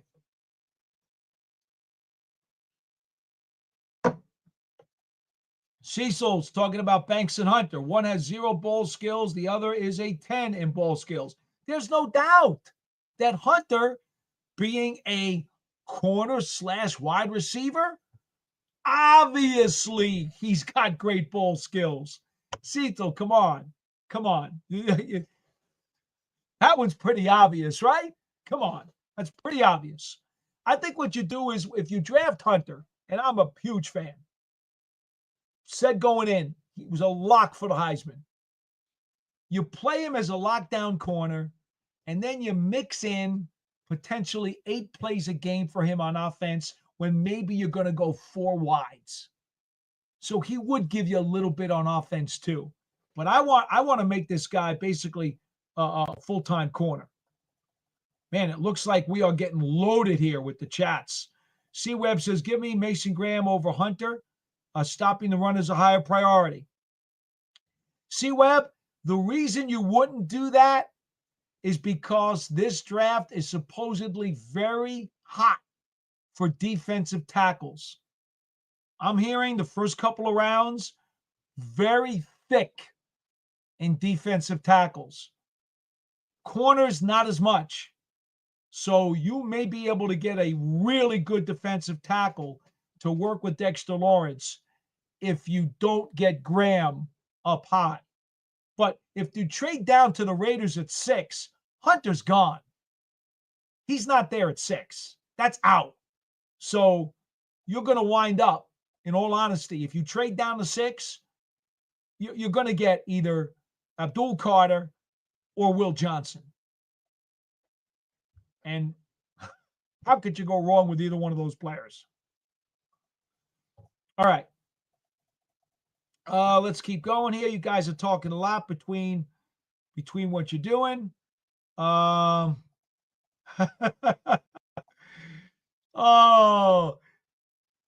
my goodness. Christopher Webb only played since I was 7 years old through college. No, Christopher, here's the thing. There's no wrong answer to some of this stuff. It's what is your preference? What do you like? I don't think anybody would doubt the high talent level of Graham, of Johnson, of Hunter, or Carter. I hands down, those are the 4 most talented players in this draft. That's it. And the only reason that any of them would last till 6 is because the 2 quarterbacks will be overdrafted. That's all. So honestly, it's okay. I'm with you. The Giants move down to 6 and take the Raiders spot, then obviously it's going to be Graham or Carter. And I would rather have Graham over Carter. I hope that makes you happy. Okay. Let's see. Bob Blizza. If Ward and Shador go 1 and 2, then we're taking Hunter at 3. Let's not overthink it, people. Well, I hate to tell you, but you didn't like my general manager skills before, but yet that's what I told you. If you were listening, I told you, try to trade down from 3 if you could, but only if you get a bushel full of picks. And if you're not getting a bushel full of picks, then you got to take Travis Hunter. So I'm sorry, Fa. If you're not happy with my general manager skills, you better look in the mirror, and you can't be too happy with yourself either, because you just agreed with me. Christopher Webb says this team has changed too many systems. Can we have some consistency so the coaching staff can develop these players? There's no doubt about that. Isaac Moore says he would be thrilled to have Hunter. Christine says the same thing. John Nichols says, I think we have 4 decent wide receivers, so let's work on something else. Well, John, here's the thing. If Slayton leaves the Giants as an undrafted, unrestricted free agent, that's going to be a problem, because you'll have Wan'Dale Robinson in the slot, you'll have Neighbors outside, and now you have a very questionable Jalen Hyatt as your other starter. We just don't know what's going on with him. So, no, you do need another wide receiver. Now, you can always pick up wide receivers later on in the draft. You might even be able to pick up a really nice veteran, on a reasonable contract.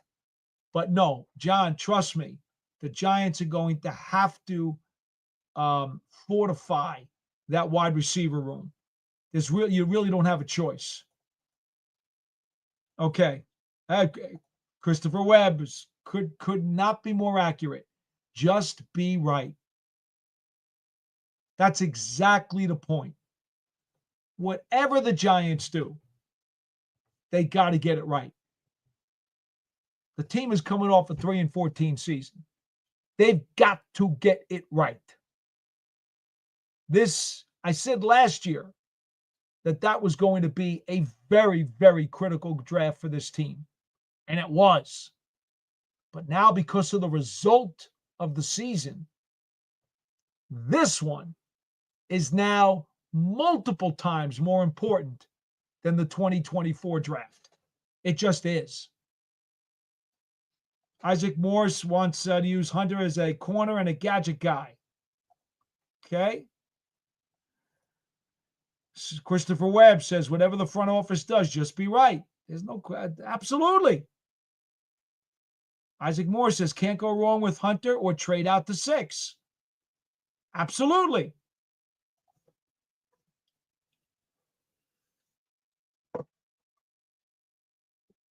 Bob Blizzard now says, no to Rodgers, but yes to, he calls Jimmy G a porn star. Okay. That's not factually accurate. So unfortunately, that comment goes by the boards. Let's see here. Robert Ippolito says, I've seen enough in this Penn State game. Giants need Abdul Carter. Robert, there's no question. Carter is one of those top 4 players in this draft, talent-wise, and all 4 are on defense. How lucky are the Giants that in their spot, they could either take the best defensive player in the draft or even move down, in all likelihood, move down a couple of spots and still get a great defensive player. How about that? Okay. Okay, so Bob Blizzard says he wants to roll the dice on Fields and Jameis Winston. Okay. That's fine. I'm true to my word. I told you, if you want to use the veteran, the plan for a veteran bridge quarterback, and you have a different guy, fine. I won't criticize you for that. I would not take either one of those guys. I would take Fields over Winston, but I would probably not sign either one of them. Fields doesn't have enough winning experience for me. He is younger. That's true. He does have escapability. That's true. What doesn't check my box is that he does not have enough experience as a winner in the National Football League. That's a big box not to check. That's why I would not draft Fields. Winston, erratic, history of turnovers. No, that box, those boxes do not bode well for me. Christopher Webb says, I'm a grinder. I am a grinder. I'm a workaholic, Christopher. I love what I do. I live for the season. The off season's not fun for me because I prefer to grind off of the games. That's a lot more fun than the off season. But hey, by the way, just so you guys have the announcement, I've had a lot of people ask me about the show. The Big Blue Breakdown, the plan right now for Big Blue Breakdown is for us to bring you a show when news develops, major headlines develop, and also we're going to try to stick to a schedule of once a week for the next several weeks and see how it goes. If you guys are really enjoying it and you're really participating and you want us to keep going, maybe we will continue on a somewhat regular basis during the entire off season. We don't know that yet, but what we are going to do for the time being, we're going to be here on Wednesday nights for the time being, once a week, live show, your audio calls, your phone calls, and your chats, and then any time that a significant headline should pop up, and of course, if I don't have to call a college basketball game that night, because I do play-by-play for college basketball as well, so that would also interfere if that happens. All right, so 1 second here. We're going to get back to you guys, but C. Webb wants to come into the program. As always, we love having C. Webb on the show, so we're going to bring him on. There he is. Hey. What do you say, my man? How you doing, man? I'm good. How are you? Just all smiles over this way, getting over this snow that hit me pretty bad. We got like 9 inches. Oh, my. Yeah, so just that qualifies as shoveling snow. Yeah, I mean, it's shoveling snow. It's not bad for me, but okay, hanging in there. Just kind of wanted to come back to a couple points that you made. Absolutely, biggest thing that we talked about was the front office being right, with them being wrong with a lot of hits and decisions in the past. Is kind of ultimately where that has led us. And no matter what your opinion or stance is, let's just have some rights. Let's start having some hits at the bat versus striking out. It's critical I think now that's ultimately where that swings and misses now are going to be fatal. Yes. People are losing jobs if you swing and miss at this point. Yeah. I was going to ask Paul in reference to the program, would you be breaking down the different once the combine comes around, scouting and whatnot? Are you going to do anything around that? Yeah, well, what we're going to do, I have some thematic or theme programs lined up for the next several weeks. Mm-hmm. And there will be some special guests I'm going to bring on. All right. Awesome. Yeah, I'm looking forward to it. I've talked to the people over at SI about what we're going to do with this, and we seem to have something sketched out. It's all here on this piece of paper. Okay, cool. Cool. And one of the things that we will try to do is the Senior Bowl is coming up. We're going to try to get somebody on the week of the Senior Bowl to give everybody a heads up as to, guys they should be looking for that might help the Giants. Potentially do that with the Shrine as well, but we'll see. Definitely for the Senior Bowl, because that's those are the two all-star games that really matter. And the Senior Bowl, of course, is the granddaddy. Any guys on this from a Senior Bowl perspective that stock would rise, in your opinion? Like, let's say 3 guys, a couple guys. Well, first of all, I haven't seen the final list yet. They're putting out tentative lists, but like for example, right? We know what happens with the quarterbacks. It happens every year, right? Yeah. Sanders is going to the Shrine. Ward hasn't announced where he's going. You know what's going to happen. If he goes to the Senior Bowl and has one great day, throwing 10 passes in a one-on-one practice, everyone's going to say he's the number one Freak pick in the out. draft. Yeah, go take him right now. I mean, that's what's going to Trade happen. everything you So, I have. mean, Yeah. I don't want to get caught up in as much of how guys are going to move, as much as I simply want to see if I can alert our viewers as to, hey, we know the Traits. Giants are looking for position X, Mm-hmm. corner, defensive line, offensive line, maybe a receiver. You know, I'm still of the opinion that it's a bridge quarterback. So, but is there a sleeper quarterback? What are we thinking about with Jackson Mm-hmm. Dart? I'm Mm-hmm. I'm going to be more concerned with getting somebody on who's going to tell us who should we watch during those practices in the game. Who should we be watching that might interest the Giants at their biggest positions of need? I think that'll be Mm-hmm. my approach. If you guys have a different approach and I get a lot of requests, I'll try to see what I can do about that. Mm-hmm.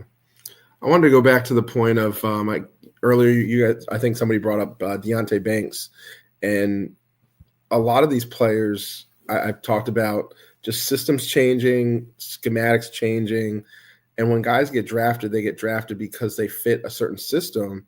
And if Yeah. that coach gets fired, like Wink got fired, it's a whole new system that the players are playing in. And then you have people that are judging these players and saying they suck when they may not be the type of player that fits best in that certain system. So they have to adjust. Yeah. Whether that be JMS, whether that be Deontay Banks, whether that be Jalen Hyatt, whoever it is. But these guys are still young and there's still more time for them to develop. Correct. Like, I'm not giving up on JMS. I'm not giving up on Deontay Banks. They're still very young. Nor should you.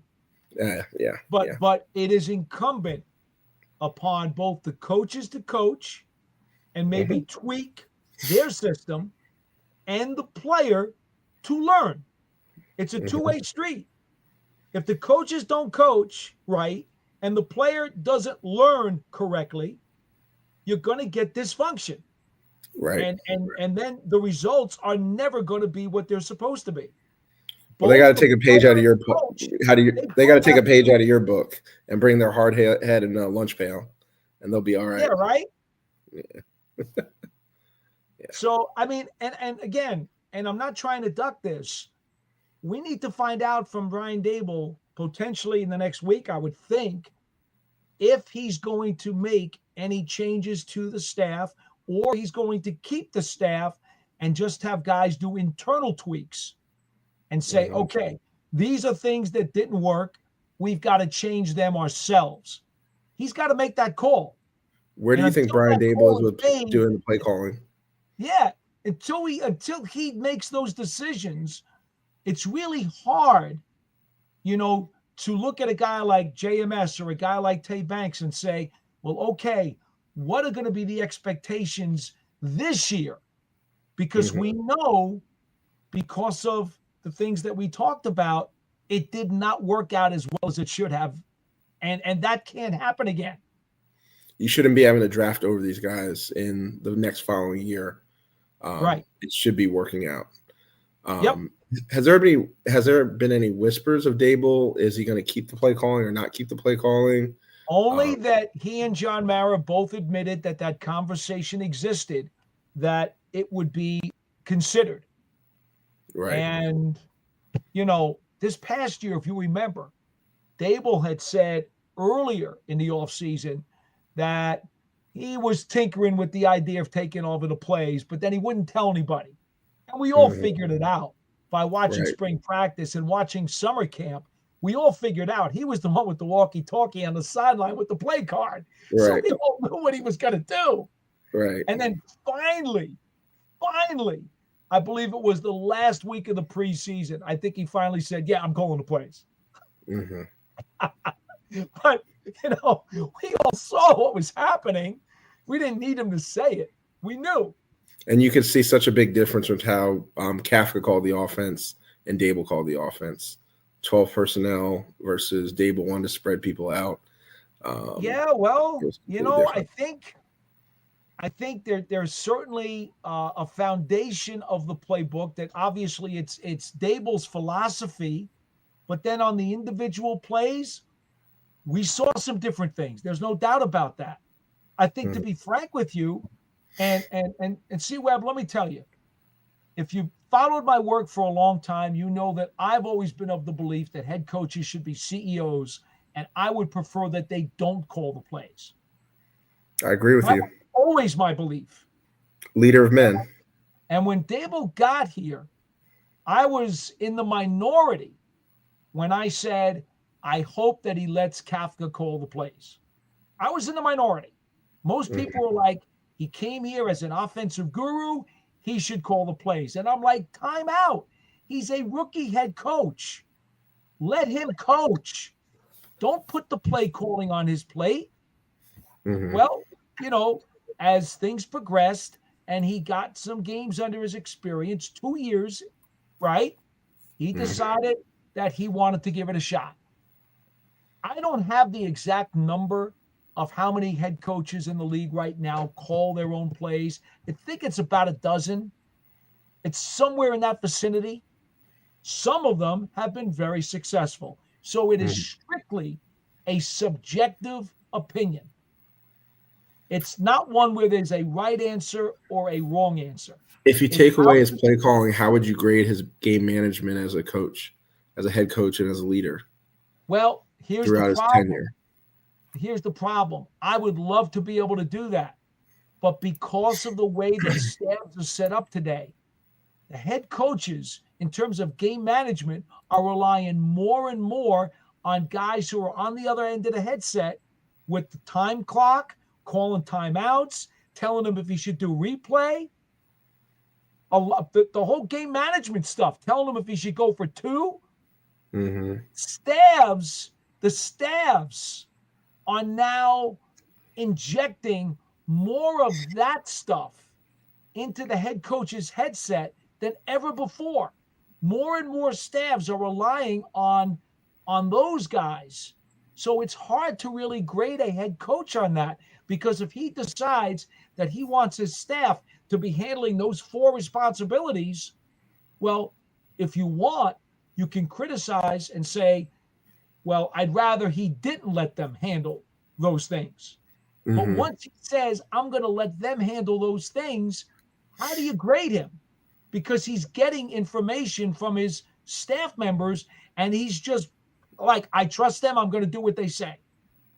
That's what coaches are doing a lot today. It's like in baseball when they talk about how the manager, because of analytics and stuff, he's making moves with the pitchers, he's making moves with the batting order, that he's basically being told by a lot of people before the game, hey, you got to make sure that he doesn't go past the sixth inning. You got to make sure he doesn't get a third time around the batting order.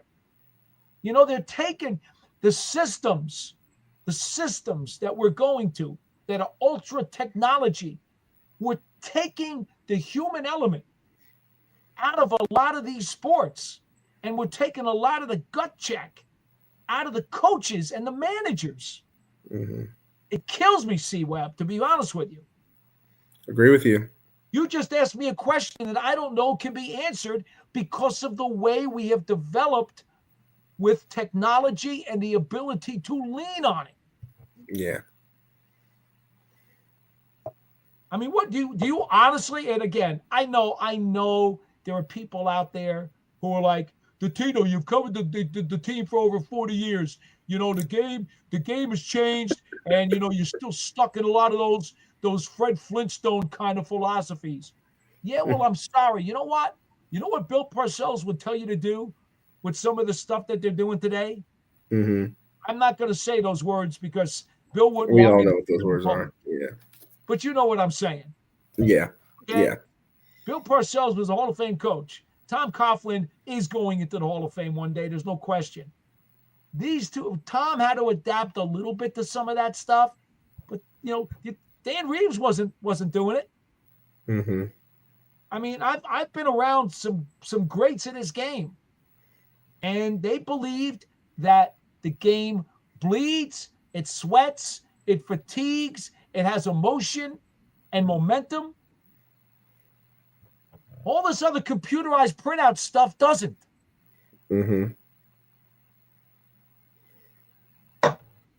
That's my answer.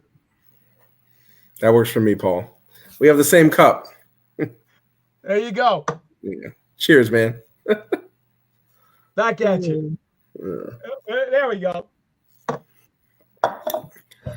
Other than that, man, I wish it wasn't that way, C-Web, but that's the way it is. Honestly, that's just the way it is. And look, again, I'm not saying that it's wrong. I'm saying it would not be my preference. Because there are people who've won that way.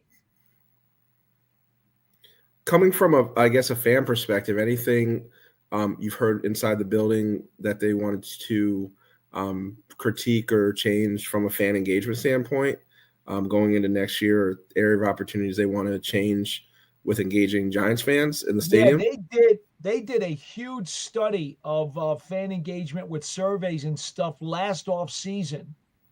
And I believe you saw a number of different initiatives this year at the stadium. Now, that's not my department.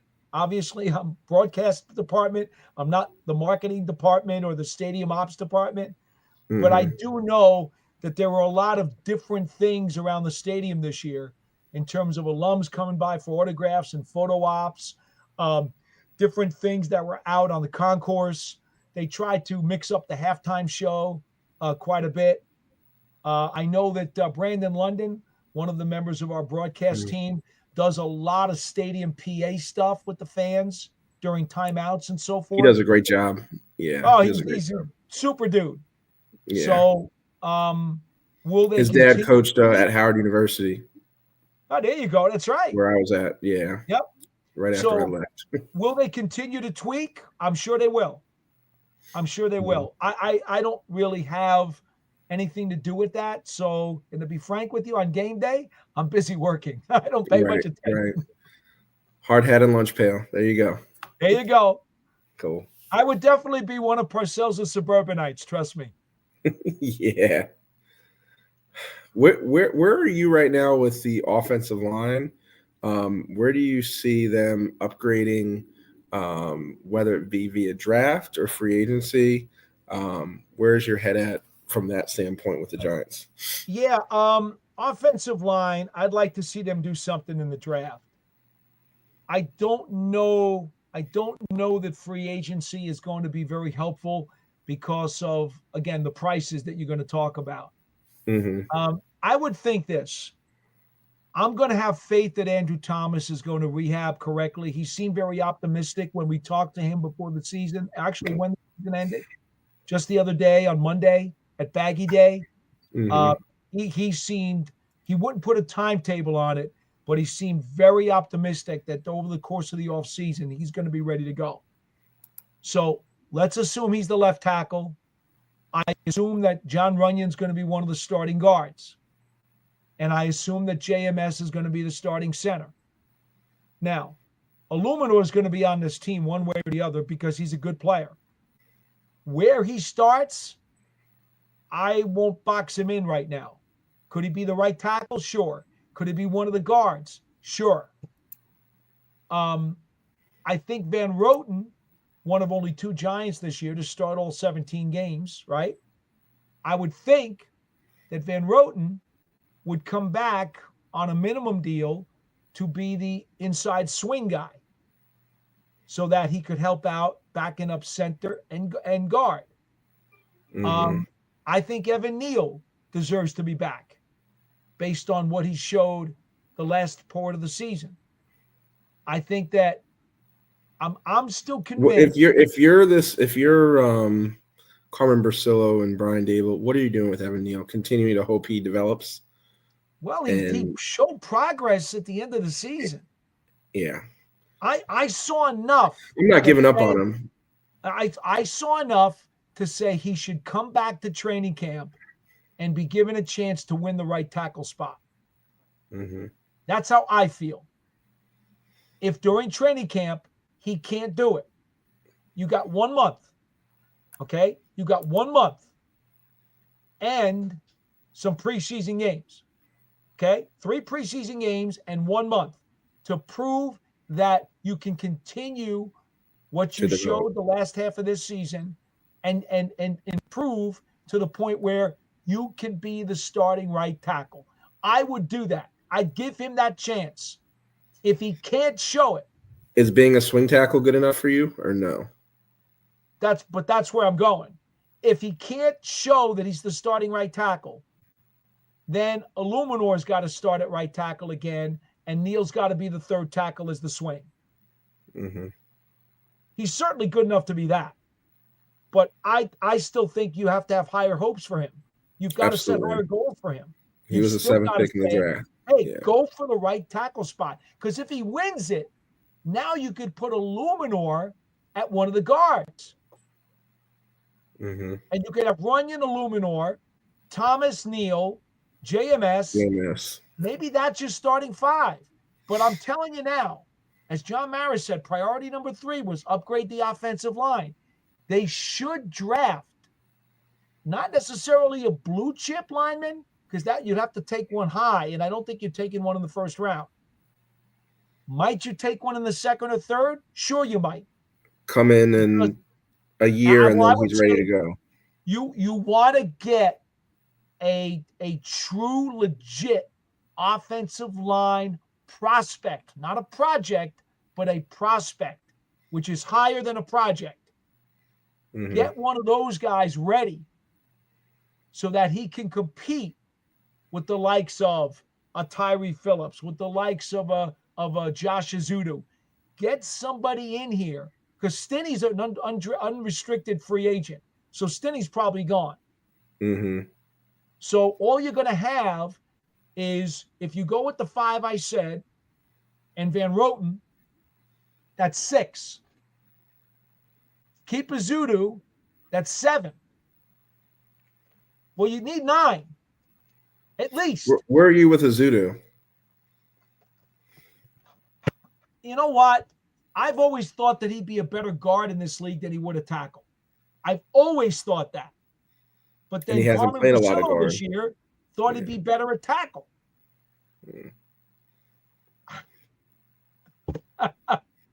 I'm puzzled. Yeah. I'm puzzled. And I'll be honest, Azudu at this point, he's had some injuries. They set him back. He never got a chance to really develop in one spot.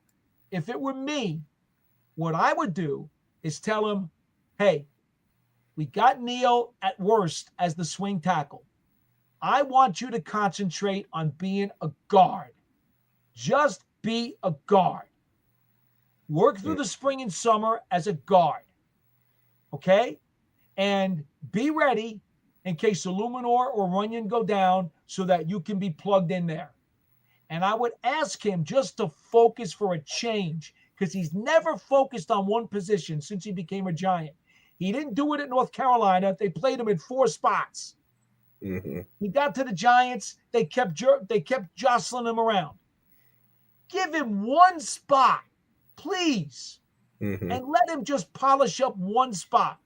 And there's a chance that he could be a pretty solid guard. He'll figure it out. Yeah. Let him figure it out. But at the same time, draft, because again, that's still 7, right? Starting 5 and 2 backups. You're still gonna have to draft another one. Even if you bring back a Tyree Phillips, you're still gonna have to draft another lineman. Mm-hmm. And get me the best lineman that you can get your hands on. You know, whether it's the second or third round, get somebody who can push the backups. Okay, let him push Van Roten, let him push Azudu, with the thought that maybe in a year or two, maybe that guy who you draft pushes for a starting job. That's what I would do. Cool. So there's so much to be done, man. This is why I can't tell you how many nights I'm up 2:30, 3:30 in the morning. I'm drawing diagrams. I'm looking at numbers. You and me both. It's what I do, man. It's what I do. This is, you know, when Sports Illustrated asked me about doing this show, and they said, can you do 90 minutes a show? I said, I hate to tell you this, but 90 minutes is nothing for me. Yeah. Not when I'm talking Giants football. Just double that time. Oh my God, it's crazy. Yeah. Anyway. All right, C-Web, is that good? We all good for tonight? Yeah, I'm good, man. Have a great evening. Thanks so much for all you do. I appreciate you as always. You be well. You too. I'll catch up to you soon. Bye. Bye. Always love talking to C-Web.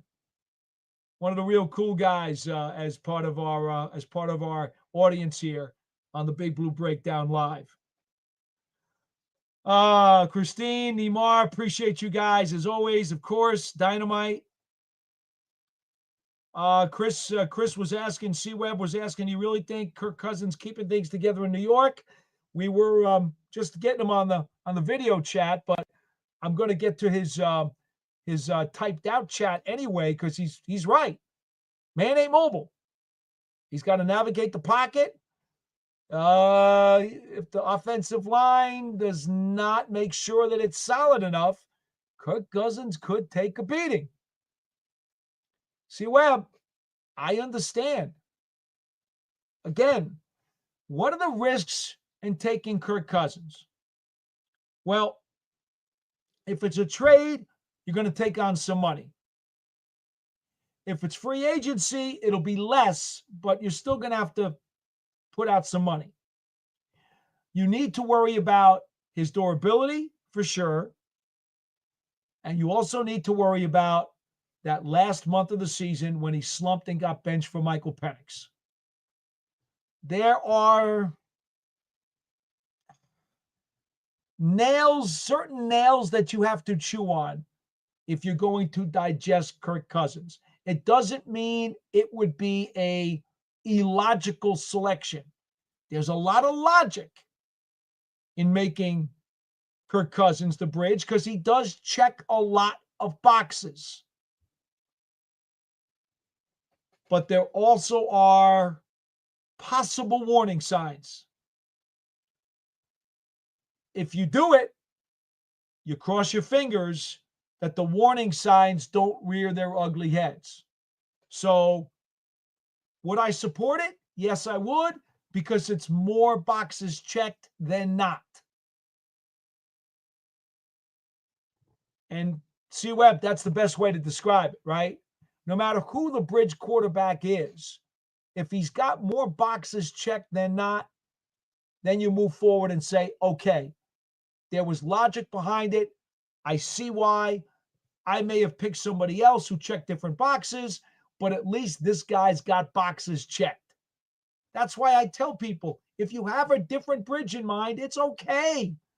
I don't have to fight you about it. You don't have to fight me about it. If you have a different bridge, you have a different bridge. The point is, we all agree, get the bridge quarterback right. That's the most important thing. Kyle McCord is a New York, New Jersey guy. Looked good this year at Syracuse. Isaac, I know of him. I did not watch him play yet. I start doing most of my draft work very, very shortly, usually right around this time. And then I cram like heck and then go to the combine and get a lot of information, usually at the combine. Haven't made those plans yet, so we got to see. But I will absolutely do research on the Syracuse quarterback. I will also, as Tim Frith wants to know, Tim Frith 24, I'm absolutely going to do a lot of research on the Penn State quarterback as well. I'm not watching his game right now because I'm on with you guys. But believe me, I will absolutely do a lot of research and get whatever intel I can on those guys as possible project quarterbacks who would be behind the bridge. Okay. Let's see here. Let's see. Giants Av says Jimmy G ain't winning no more. Checks all the wrong boxes. Hey, that's okay. If he doesn't check your boxes, Giants Av, that's okay. You don't have to like him. You can name somebody else. He checks my boxes. And that's all I need to know. Jacob Petruzzi, what's up? Hey, how you doing, my man? Thanks for coming on. Let's see. Keep going down. There's a whole bunch of chats here. A lot of guys talking amongst each other, which I think is awesome. Okay.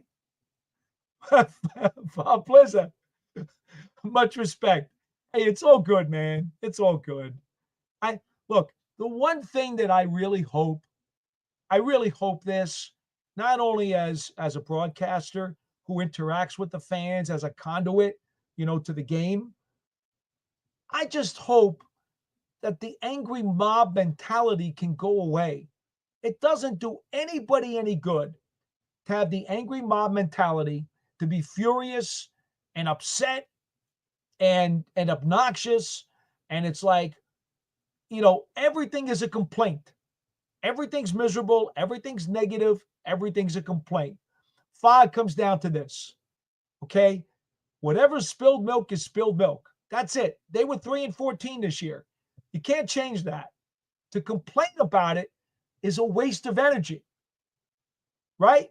So far, what I say all the time is, and I mean this, it's about, okay, let's sit down, let's look at the facts and figure out what is it that the Giants might be thinking. What would be logical? What makes some sense? How can they get this team to be better? And what's out there that might check the boxes to make the team better? And as long as the opinions are based on facts, there is no right or wrong opinion.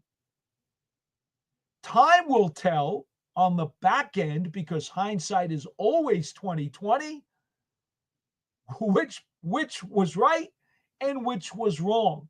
Because after the fact, right?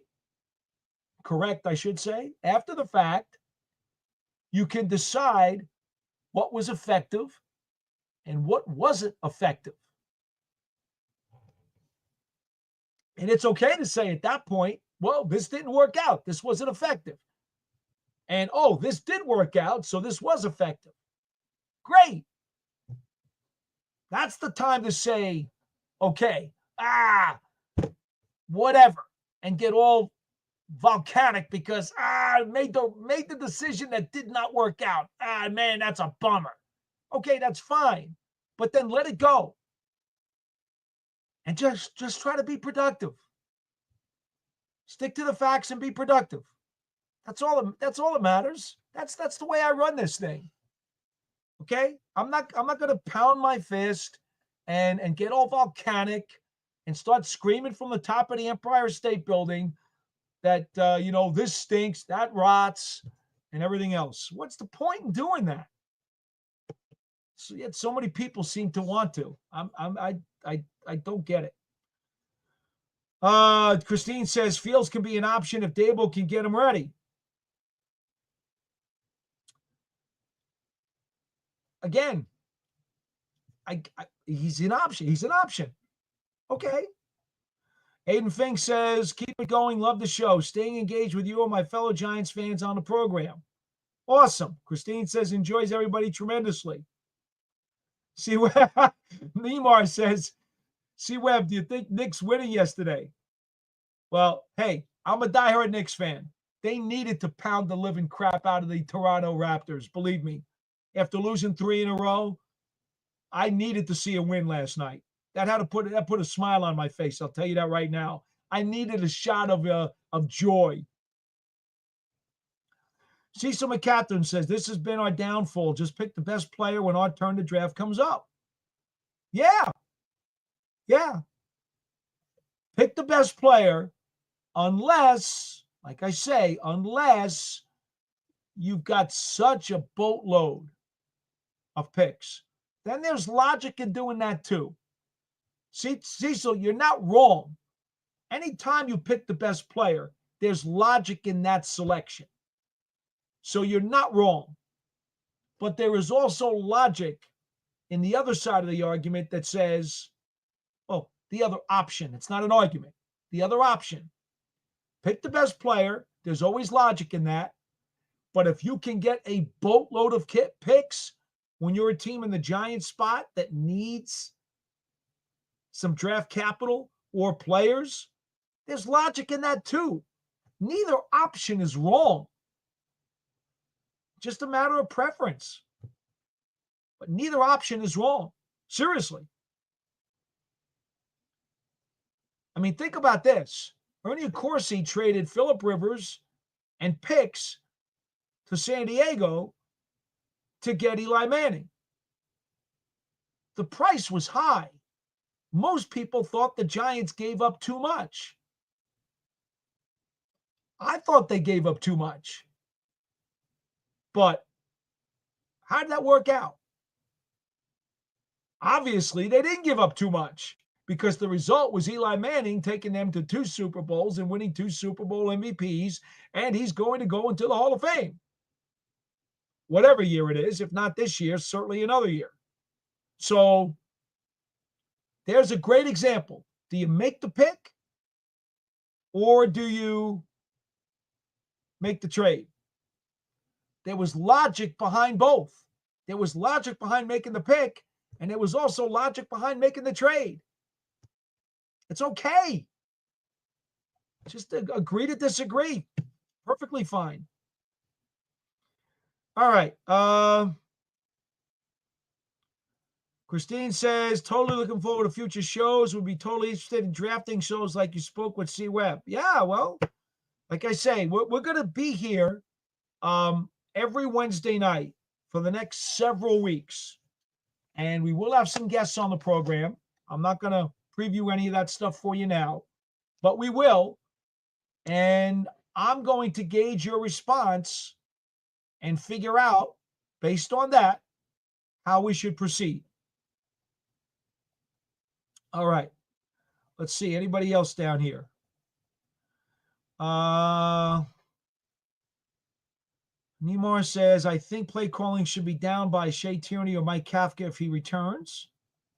Christine says that may be a good idea if Kafka doesn't get a head coaching job. You see, you guys are kind of chatting that topic up, so I'll let you go. Christine says so many things need fixing on this team. That is true. Aiden Fink says Brandon London is the man. He's a good dude for sure. And I love the way he interacts with the fans in the stadium on game day. That's certainly a very energizing program that the Giants have put together with Brandon reaching out into the sections of the stadium.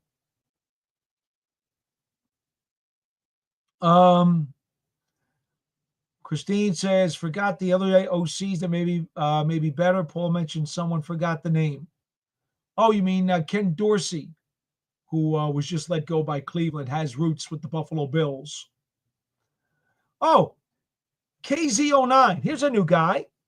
Move Evan Neal to declaring eligible blocking tight end. Easier to pass block in tight end spot, and then he's great in run blocking. Well, I happen to always be of the opinion that going with the jumbo tight end package is very much underutilized in the National Football League today. It's a very valuable, in my opinion, a valuable scheme or a valuable formation.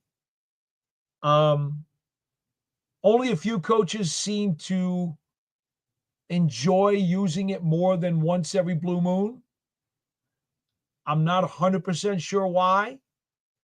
But if you believe in power football, if you believe in strength in the trenches, and you believe in imposing your will and physicality on the opposition, using a jumbo tight end, an offensive lineman, as a jumbo tight end, it should be a little bit more than once in a blue moon part of your playbook. But that's the old school in me. And I do confess that is more old school mentality. But I think I saw a stat today. One of the national reporters on Twitter mentioned that the top 6 teams this year in rushing all made the playoffs. And apparently that's the first time in history that that's happened. The top 6 teams in rushing each made the playoffs this year, which is music to my ears because I've been preaching for the last 10 years as the NFL has gone to video game passing based football that you got to run, got to be physical, got to be powerful, got to win the trenches. Football 101, win the line of scrimmage, and you've got a better chance to win the game. And I did not double check the stat, but I did see it appear on one of the national writers' Twitters that this year, the top 6 rushing offenses in the league each made the playoffs. Hallelujah. Finally, the NFL has finally gotten it right. They understand it's still football. Okay? It's not a video game. It's still a football game played by strong, powerful men. I love it. All right.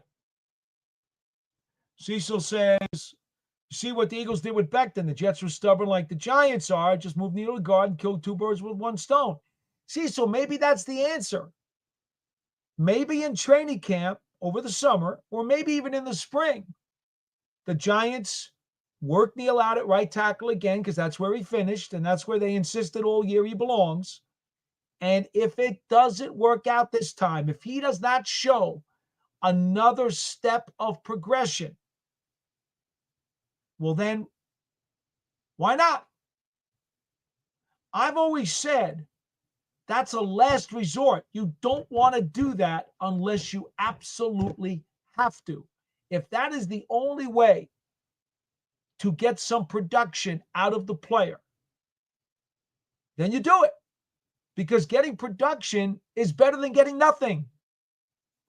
So yes, at some point, if that's the last resort, and we're getting to that time now, because Evan Neal's going to be in his 4th season with the team.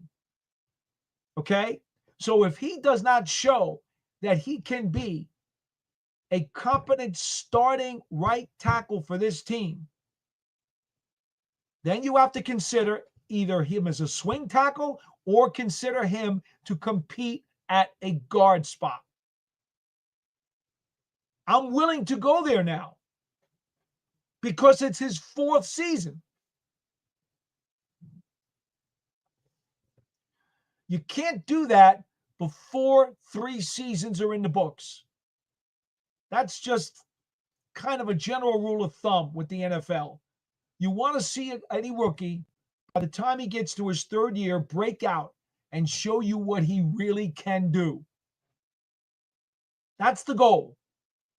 If he hasn't done it by then, in the 4th year, you better take some shots with some nouveau ideas, or it's just time to go.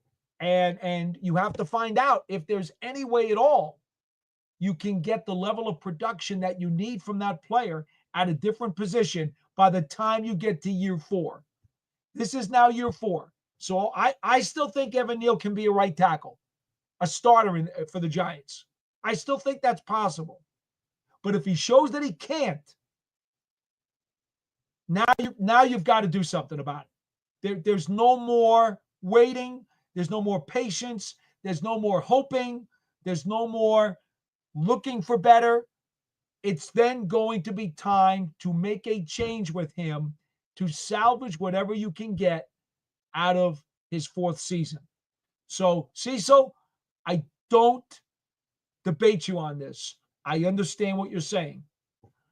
I think we're still a little bit off on the timing because I'm giving him one more chance, and I think they will too. But if they don't, you can't blame them because it is year 4. The question becomes, at what point during year 4 of the player's career do you have to make a significant change? Maybe it'll be in the spring. Maybe it'll be in the summer. Maybe it won't be at all. Maybe he'll be as good as he needs to be, and you won't have to move him. Everything is on the table because it's year 4 of the player. All right. Here we go. Let's see. I'm trying to finish up here. And let's see. Neymar and Aiden and Christine, they're all going back and forth. They're talking about the Knicks and the Giants.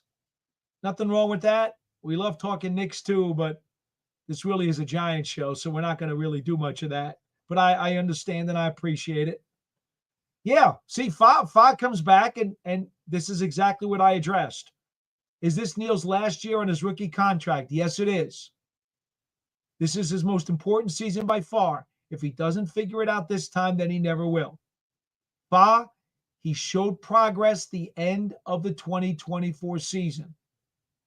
That's undeniable, even by the folks who have blinders on and don't want to admit to it. He showed progress. He's a lot closer to being that guy than he has been at any other point in his career with the Giants. But he's still not there yet. He's still got more to do. So, yes, you're absolutely right. Year 4, this is it. Got to happen for him now.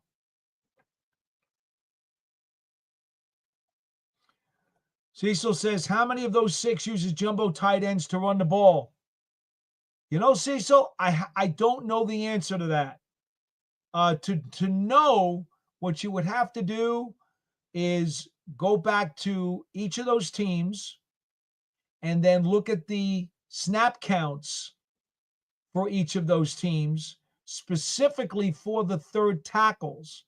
And what you would want to do, you'd have to eliminate the games in which those third tackles started as a possible injury replacement, because you're going to want to know how many games and how many snaps did that guy play as the third tackle, basically the jumbo tight end.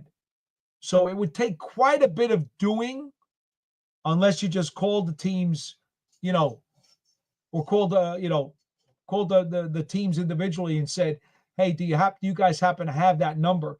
I don't think anybody keeps those particular stats. The best way to determine it would be going through the calculations, which would be very tedious to do. But again, watching the playoffs, kind of keep a mental note, Cecil, as we're watching the postseason, as to when teams add that extra tackle, that jumbo tight end, that tackle eligible. Just keep note and keep track and say, oh, yeah, you know what? Oh, yeah, it happened in this game. Yep, both teams did it in this game. Keep track. I'm sure you're going to see it. And if the announcers are doing their job, they will mention it to you when it happens. There may be times when that guy is going to be out there and they won't mention it or they won't notice it. But they should mention it because it's definitely a unique formation. And usually it's done for a very specific reason in key spots. So it deserves being mentioned on the broadcast. Stephen Bloom says, clearly need competition at center. JMS just hasn't lived up to expectation. Do you think we bring in a real challenger or just depth? Well, Stephen, I think they need to draft a young stud offensive lineman.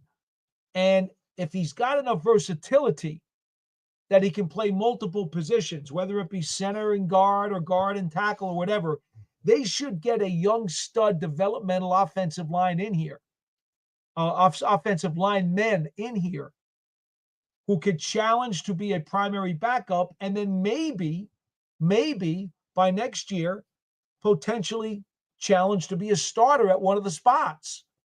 Now, the thing with JMS, again, he's only played for 2 seasons. I'm a big Carmen Brasillo backer, the offensive line coach. JMS's biggest issues, when he has them, are his power quotient and the fact that he's a bit of an undersized frame center.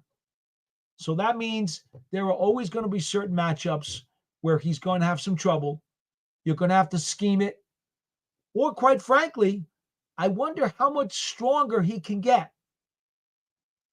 He's only his second year in the league. There's still a chance that they could give him some more power.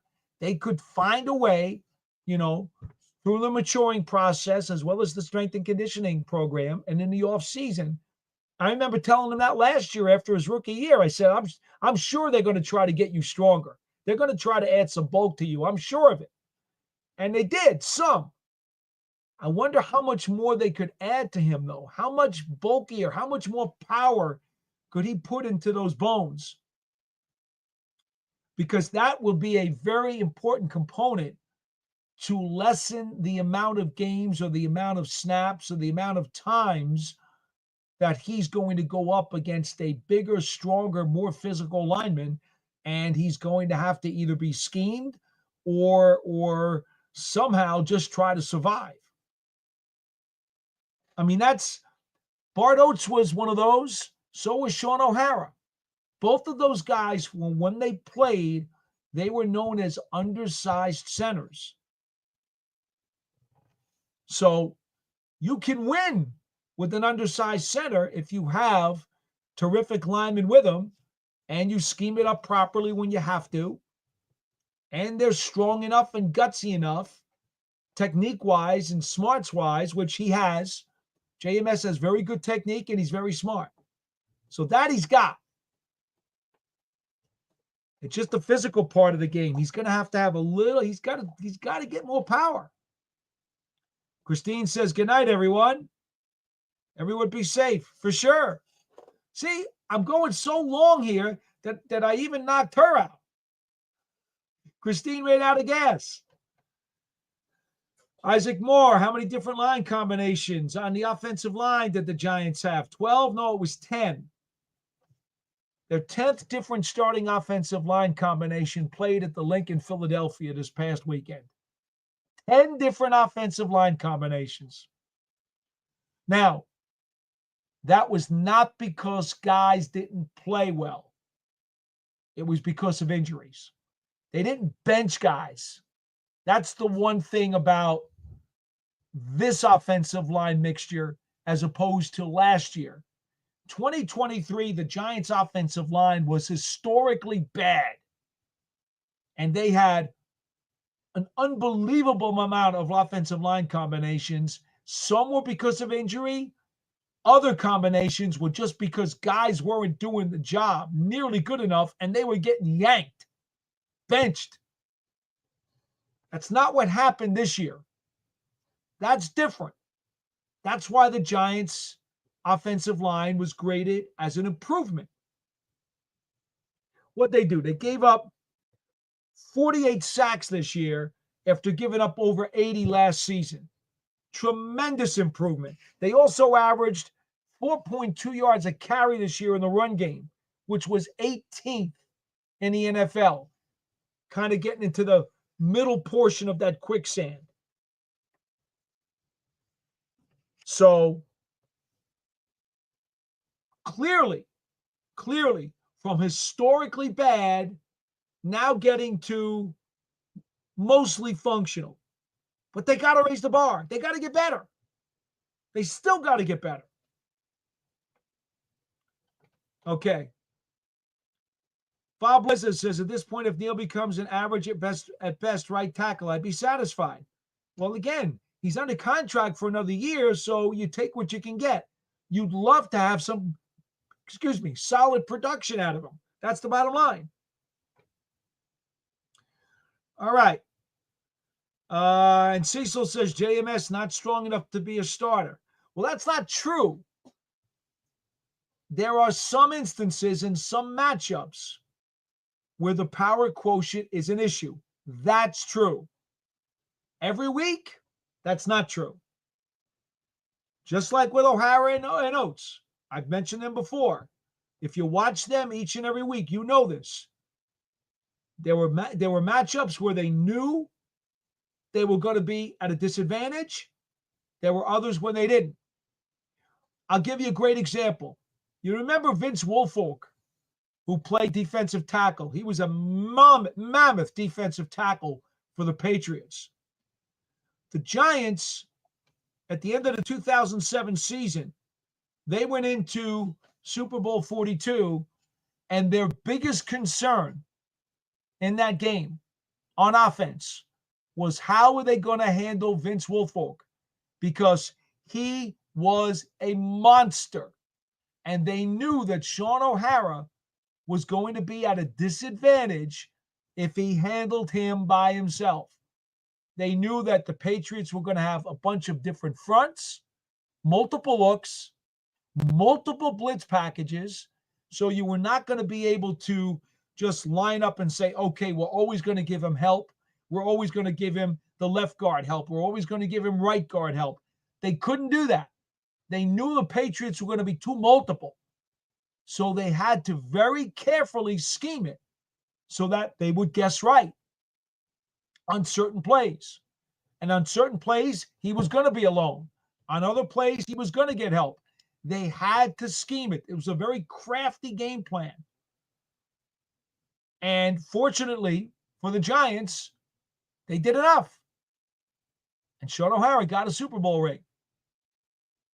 But that was, Pat Flaherty was the Giants' offensive line coach at that time. And he was a master. And fortunately for the Giants, it all worked out.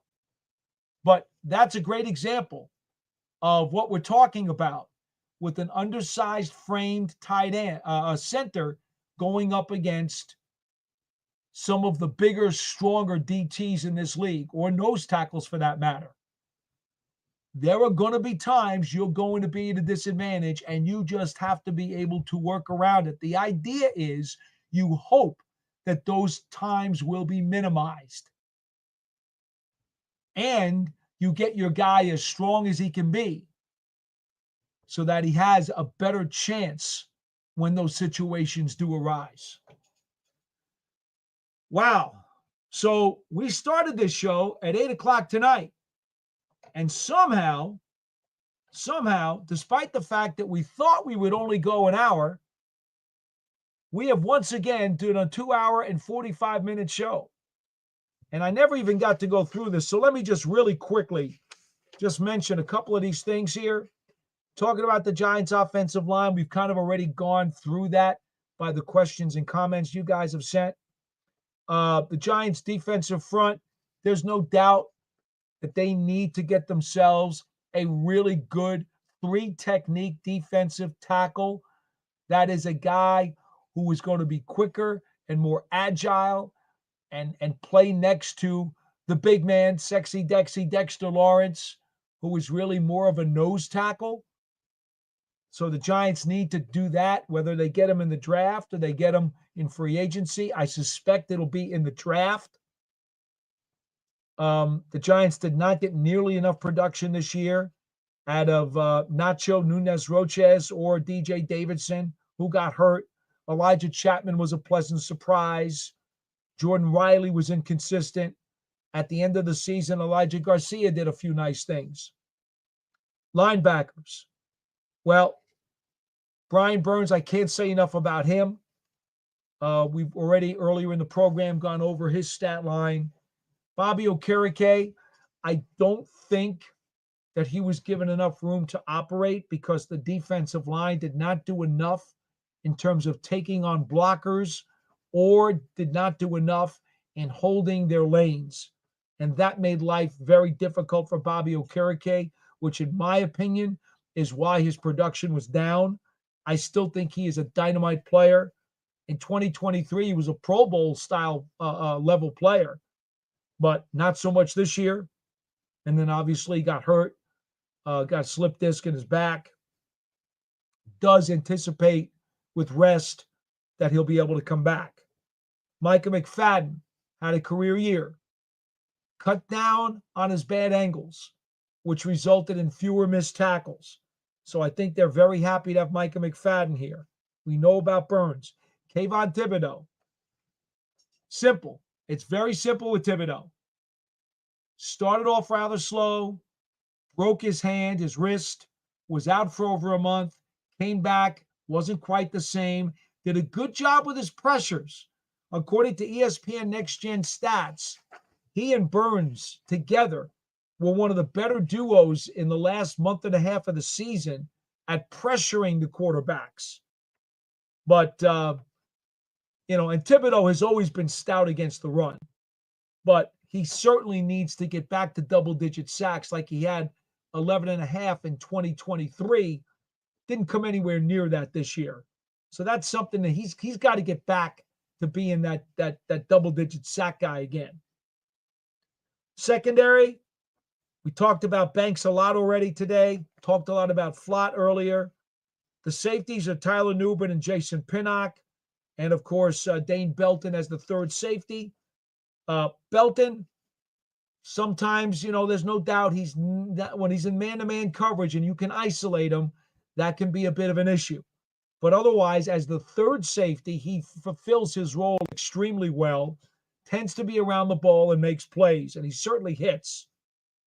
Newbern, sky's the limit for him. Giants got him in the second round this past year, and there is no question about it. That guy has a very, very bright future. Jason Pinnock is an unrestricted free agent going into the offseason. I talked about this on Big Blue Kickoff Live with John today. The problem becomes if somebody out there, if there's a wild card out there who wants to really offer him a sweet deal and a big chunk of change, there's certainly an opportunity that Pinnock might jump at. For the Giants' sake, I hope not. He is a very solid starting safety and incredibly durable. This year played like 85% of the snaps. Last year played like 98% of the snaps. He's just a really good, solid player. But if there's somebody out there who decides they're going to break up the Brinks truck for him, you probably are going to lose him. Because sometimes that lure of the big bucks is enough to get a guy to walk out the door. So I hope that with reasonable conversation, they can come to terms and he can be back next year. And then obviously the slot corner is Drew Phillips. And I don't think I need to tell you guys anything about him. You've already seen what a terrific player he is, and he's got so much upside. He is such a winner. He's smart. He's tough. He's physical. He's got so many tools. Tremendous value in the third round when they got Drew Phillips. And then on special teams, Jamie Gillen's a free agent. I think he had the best year of his Giants career in terms of placing the ball. So I would think that he would come back. Graham Gano, after the injury, kicked very well. And he is still under contract. So we'll see where that leads. Casey Kreider, the long snapper, is an unrestricted free agent. I would find it very hard to believe that he won't be back. He had a rebound year this year. In 23, he was a little shaky at times. Not so much in 24. He was terrific.